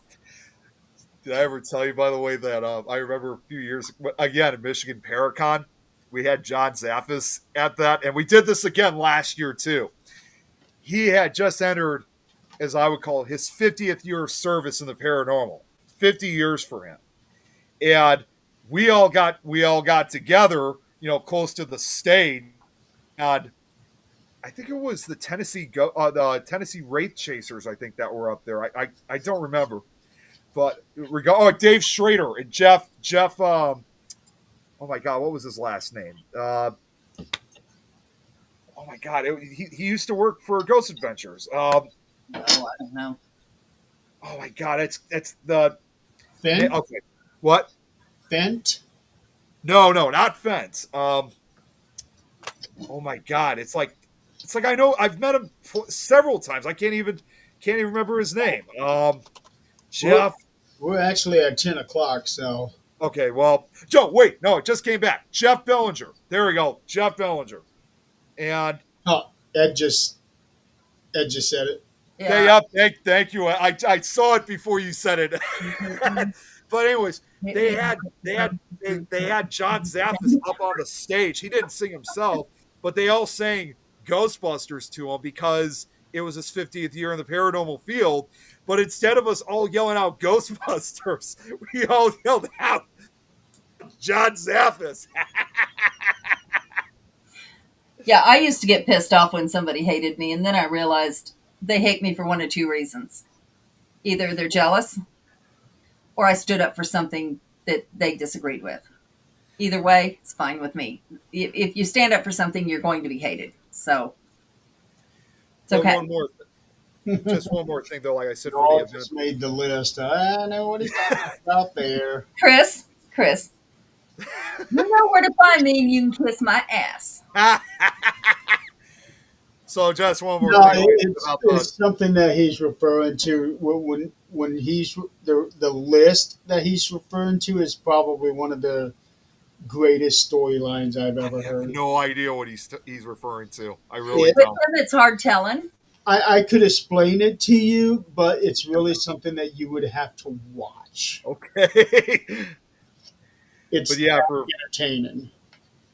for Parasite Economy, yeah, they have the VIP party, and and the price to even be part of the VIP party is like insane. It's like $120 per person Because they added VIP on it. for the VIP, but still, and it doesn't even go for that long. And the only other thing that's happening also at Parapsychon is obviously the investigation that's going to follow at OSR on Saturday night, which the price for that alone is $230. And it only goes like between 8:30 p.m. and 2:30 a.m. So and there's no guarantee because it's the big name investigations. There's no guarantee they're even going to stay for it. Because when we were there last year, Mike Ricksecker and Brian J. Cano, they ended up leaving a little bit after 1 o'clock in the morning. Oh, yeah. So, Yeah. I mean, the event is definitely worth it, the con itself, but to go to the VIP party and the investigation, knowing how expensive they are, not to mention how many people are going to be at the investigation, too much interference, it's just not even worth it. We're not going to spend our money like that for something that's just not going to go so well. Well, I'm looking at the investigation ticket price, $229 a person. $230. And it says does not include admission to Parapsychon. Bullshit. Correct. If I'm going That's to be correct. paying that much, I'm getting everything. That's what I mean. It's not even worth being a part of. And again, even those that do pay, then you have too many people in the building. And in my personal opinion, when you have those type of investigations, especially when you have I always describe them as the one type of investigation where you have the most arguments that occur, because especially newcomers that come in. I heard this or saw this, it's paranormal. No, it was because this, and then all of a sudden you start having these arguments. It ruins the investigation. Or even different people's investigating techniques. They're right. They're the only ones right. I don't join in any of that stuff. I was on Greg's show Monday, and we were actually talking about these open investigations with celebrities, and I told him, and he agreed, Debbie agreed, that these celebrity investigations are not investigations at all. It's basically just a performance. Yeah. That's all it is. We got lucky. We were lucky. With Mustafa, we got an investigation. Yes. Well, and Mike, but at the same time, Mustafa was only just with one of the group because we put everybody together. Right. And even the group that didn't have Mustafa in it, there was 30 people there. Yep. They were still a huge group. You can't investigate with 30 people. Actually, I think the least amount of people was the ones with Mustafa, because that's who I was with. I know I was with Mustafa on the first night, I think. Yeah, I think it was the first night. Yeah, because I wasn't there the second night. And like I was just saying, like even with someone like Mike Ricksecker, like Tom and I have had a number of opportunities to actually investigate with him because he's supposed to be like part of the big names, but Tom and I have been able to do it at least a good 3, 4, 5 times at least. And of course, one of those even included being interviewed for his documentary series, The Shadow Dimension, which in case any of you guys want to watch, check it out. It's an 8-part, I think it's like a 6 or 8 part series that Mike made. He made 2 seasons of it a few years ago. You could find that series on Tubi. And that was, in fact, when we got interviewed, that was one of the very few investigations that we did. COVID. We had to go to Ohio for that too.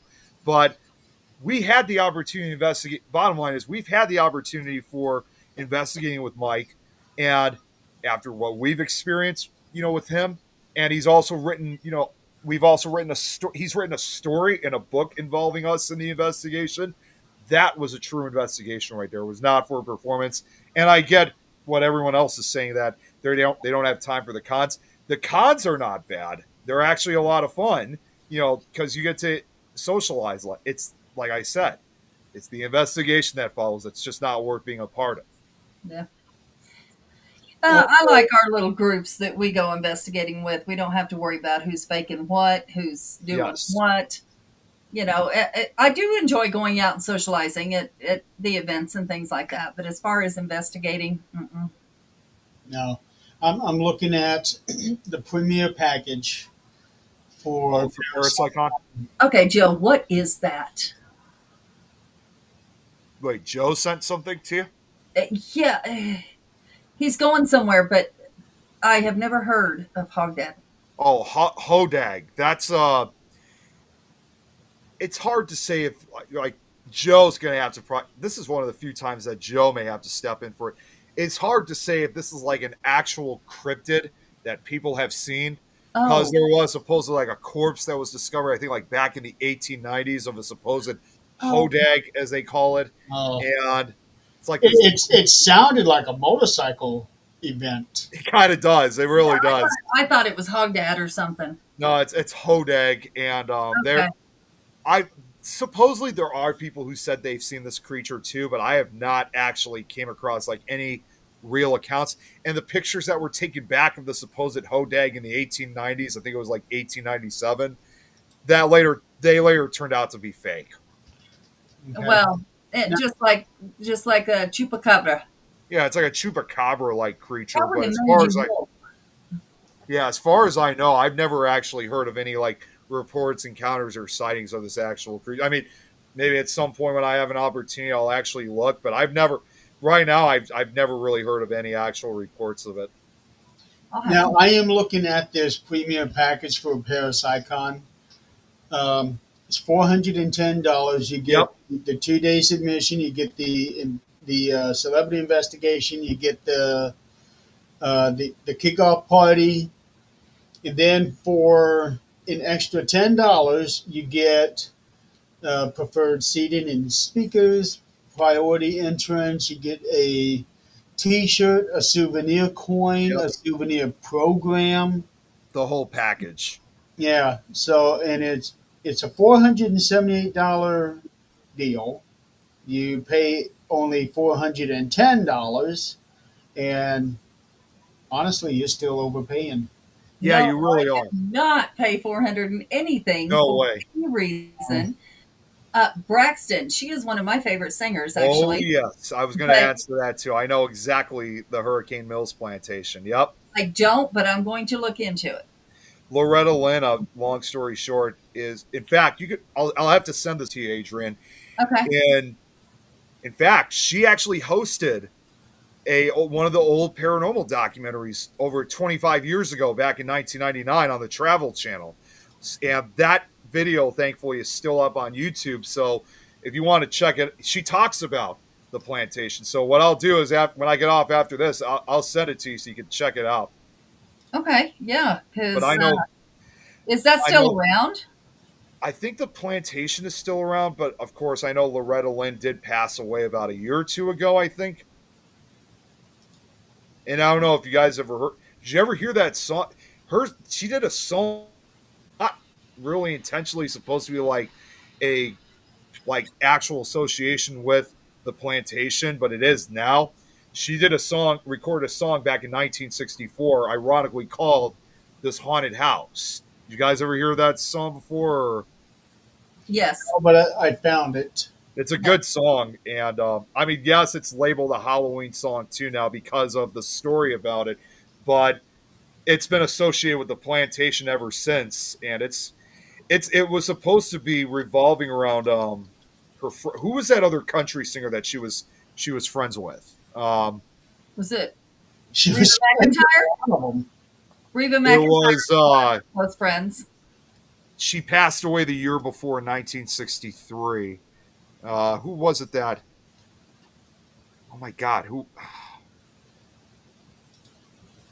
Oh, Patsy Cline. Patsy Cline. Oh, I cannot do Patsy Cline. That Why not? whistling, I cannot do that whining and wait. Mm-mm. Well, she was good friends with Patsy Cline, and when she died, Loretta Lynn Larry explained that she wrote that song like within just like a small period, and that song was originally intended for Patsy Cline when she passed away because again she was Oh. good friends with her. I wonder. I'm going to have to look into that and see if that's something that like they allow tours or what's going on. I actually was hoping, Loretta's husband is the one who wrote that song. you're right. You're right. Yeah, I was Yeah, actually Patsy hoping. died in a plane crash. Um, and I remember there was a story about Loretta Lynn and Patsy Cline. She gave her a dress or something to that effect. I don't remember the whole story, but That's right. yeah. But she She's was- one of those you can hear their voice and you know who it is, kind of like Dolly Parton or Yep. Loretta Lynn. I mean, not Loretta Lynn. Oh my God, Dolly Parton. Of course, you know exactly whose voice that is. Reba McEntire. Reba McEntire, you know whose voice that is. Oh, Patsy awesome. Cline, yeah, she would have been around the late 80s, early 90s. Yeah, Adrian, I just sent you the documentary. Jeremy, I'm going to send it to you too in case you want to check it out. She would have been 91 in April this year. Who would have? Patsy Loretta Cline, I Lynn. think. Oh, no, Loretta Lynn, yeah. No, Loretta Lynn died 3 years ago at the age of 90. Okay, so that means she would have been 93 if she was still alive today.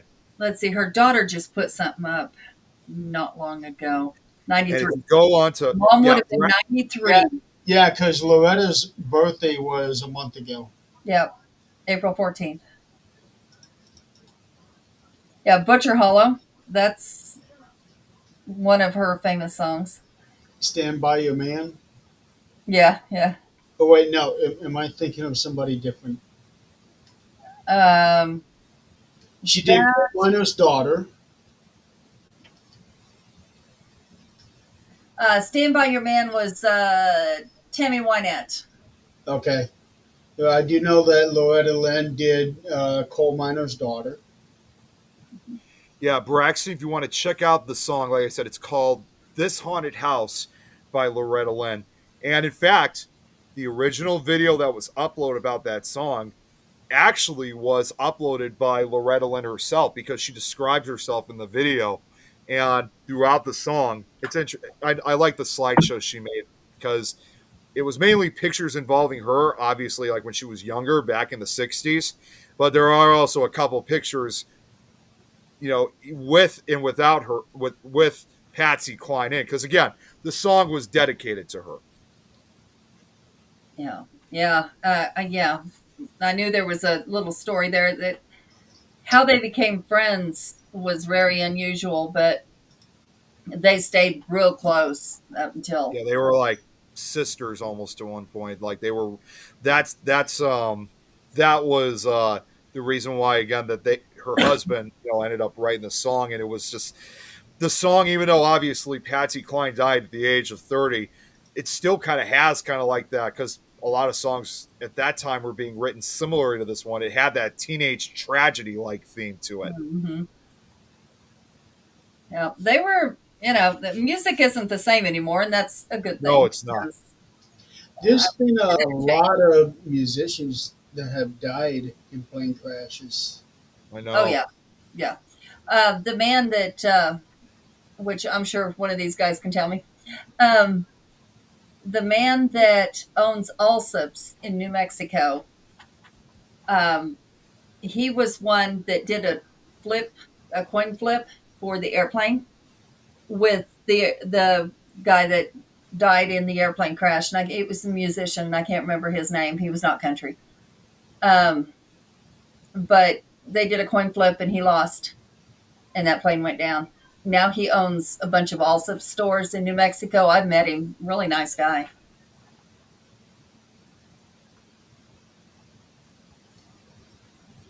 Jeez. I was just looking something else up too. I mean, not a musician, but actually a film director. And I mean, obviously, I'm not going to get into too much of it because I know we got to end. So I'll make this short. This is actually something more for Fear fans, but I'll still talk about. There was a guy that I can't remember who his name was, but in 1976, he made this movie that was almost like a forerunner to like what would eventually be his death. He made this movie that was, well, the movie was originally filmed in 1971. It was called Slaughter, I think, originally, but they ended up they added some scenes in 76, and it became a movie obviously called Snuff. It was supposed to be based on the urban legend of snuff movies, and obviously it wasn't. And it was made down in South America, as a matter of fact. And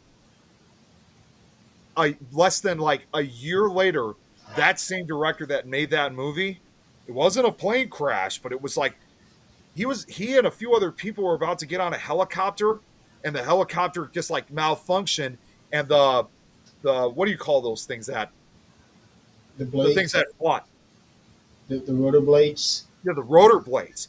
The helicopter went out of control, and it literally sliced the director and these other guys that were standing. They didn't have enough time to get out of the way, and it was just like just killed them instantly, almost resembling in a way to what that movie they made just a year prior. It was just Well, like, it's almost like Freebird. yeah, they were like sliced, literally. Like it was like they said it was an absolutely horrific accident, and one other citizen was killed from this accident as well. So yeah, it was like very much like that. Yeah, Richie Valens. Richie Valens. Tommy also lost the coin toss to Richie Valens. Wasn't he the one that died in the day the music died? Yeah, Big Bopper, Richie Valens, Was in there, Yeah. but Holly. Big Buddy Holly. Buddy Holly. Yeah, Yeah. Yeah. So Tommy also lost the coin toss to Richie Valens, and then that's how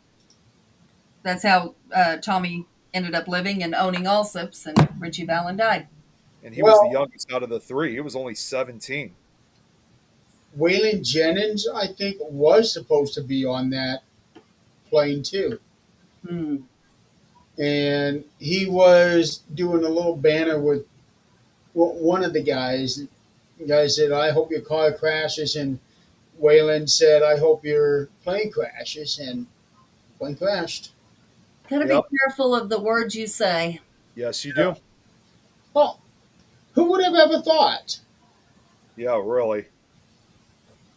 Yeah, I've learned to be careful with my words because sometimes it can be the last words you say, and whether you meant it or not. It's really the ultimate. Be careful what you wish for. Mm-hmm. Yeah, well, you're the one's got to live with what you said. They don't Yeah. care. And Even if he wasn't really wishing for that, no. just the knowledge that he actually said it, Yeah. I'm He's sure. gotta live with it. So I would Yeah, it is. help that song. Now that I didn't know about that song until you mentioned it. This haunted house. Yeah, so I will definitely be looking that up. I want to listen to it. And that song, undoubtedly, I mean, when you watch the documentary, that song plays immediately right at the beginning. And of course, obviously, several years ago, Ghost Adventures investigated it, and they meet Loretta Lynn, and that song plays during the course of that episode too. So, even though it was not meant for the Hurricane Mills plantation, much associated with it. Yeah, I won't be watching the Ghost Adventures one. No, But you don't have to watch that, but I would definitely recommend watching the old, because this was one of the older documentaries, which I've always said, like I've always said before, the older paranormal shows are far more better because you see this one, I can guarantee, because it's been many years since I've seen it. It wasn't about getting the best evidence. It was just having interviews, talking to people, their experiences, and other than Loretta Lynn, and that was it. That's all what it was about. This was 1999 that this was filmed. yeah, yeah. And what time are you supposed to leave in the morning? So because there's nothing really going on tomorrow other than the VIP party, we don't have to be in a rush. So we're probably going to leave like probably around 10 or 11 o'clock tomorrow morning. And by the time we get there, yeah, the sun will be setting, but it shouldn't be no more than like 6 or 7 o'clock in the evening. It won't be set at that point. But doesn't that mean you should probably get the last minute stuff together and get yourself in bed? Yeah. I already got the stuff taken care of. No, you're Yeah, going we to walk could back tell up and because go, you oh were my gosh. late. Wait. Sorry, what was that? Shreveport. We could- Yeah, let me know. I was there in Shreveport. I like this. The other thing too, area. that I was kind of concerned about, there was another interruption for today. It was that earlier today we were also under a tornado watch, which that ended up turning into a severe thunderstorm warning. So we had all this crazy wind and stuff and hail. So that caused some concern for us. But it sounds like even though we're still under the watch, we're good now as far as I know. The storm's already. Couldn't stop you from packing. It could be hailing all at once outside, and it could be windy all at once outside. That does not stop you from doing what you need to do. I got most of the packing done. I'm not even bringing that much. Yep, you'll walk in there and go, "Oh my gosh, I forgot this." Are you doing the 2-day thing? Or are you just going for Yes. 1 day? Yeah, we're gonna do the 2-day thing. Yeah. Okay. Yeah, we're gonna. Obviously, we're not on Sunday. Understand, we're not going to be there obviously till the end of the event, because obviously, by the time it's over, it's going to be like 4 o'clock in the afternoon at that point. And Mike doesn't, like I said, Mike Myers is going with me this time, not Tom, because Tom's still recuperating from the surgery. But like Mike and I were actually just on the phone before, like about 2 hours before I came on here, and just as expected, he wants to get back home early. And I don't blame him, because I got to get back home early that night too. All right. Well, let's say bye. And Braxton, you Call need it to stay safe out of that weather. I know what that's like over there, and that's not a joke. It's Louisiana. That's weather for Louisiana. In Louisiana, Yeah, that's no joke. they got basically both the hurricanes and tornadoes. Oh, No, I'll pass on that one. all right, y'all. I'm actually going to be heading out too for a little bit. So before I go to sleep, so in case you guys see pictures, I'm telling you now before you guys say, shouldn't you be in bed? Well, hopefully we'll be getting some sleeping pictures. So Yeah. Yeah, I'm supposed to go out briefly tonight because we were going to go see the new Final Destination movie. So you'll definitely be sleeping tomorrow. Well, maybe not on the way there, but possibly the way back. You never know. No. You'll probably be sleeping on the way there because you always do. I rode with you, remember? Yeah, I know, but hey, keep in mind, I'm also not.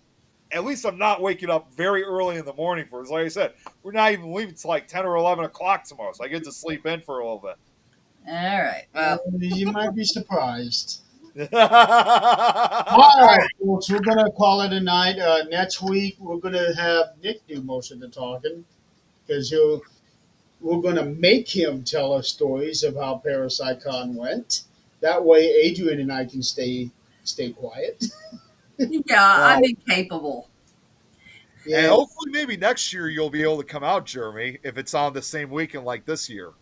Well, the thing is, I could go this weekend, It'd be but awesome if you could. it costs money, and I'm not going to give them my money. Yeah, I know. Yeah. That's why I'm just getting the 2-day weekend pass because it's $50. That's only $50, which is manageable. Yeah, they have to pay their bill somehow because they got all of these outrageous prices for the celebrities. No, No, I'll pass. But in any case, we will have Nick um, do all the talking next week. Then I'm also going to have 13th Dimension back next week. So that's going to be a fun show. So until then, for those of you guys that are going to ParaSciCon, have fun, take pictures, I will. We and definitely will. and no causing drama. I'm not about drama when I go over there. Definitely not. So in the meantime, you guys have a good weekend. Have a safe weekend. Have a safe trip. And then we will see you all next week. Good night, everyone. Good night, everybody. Good night.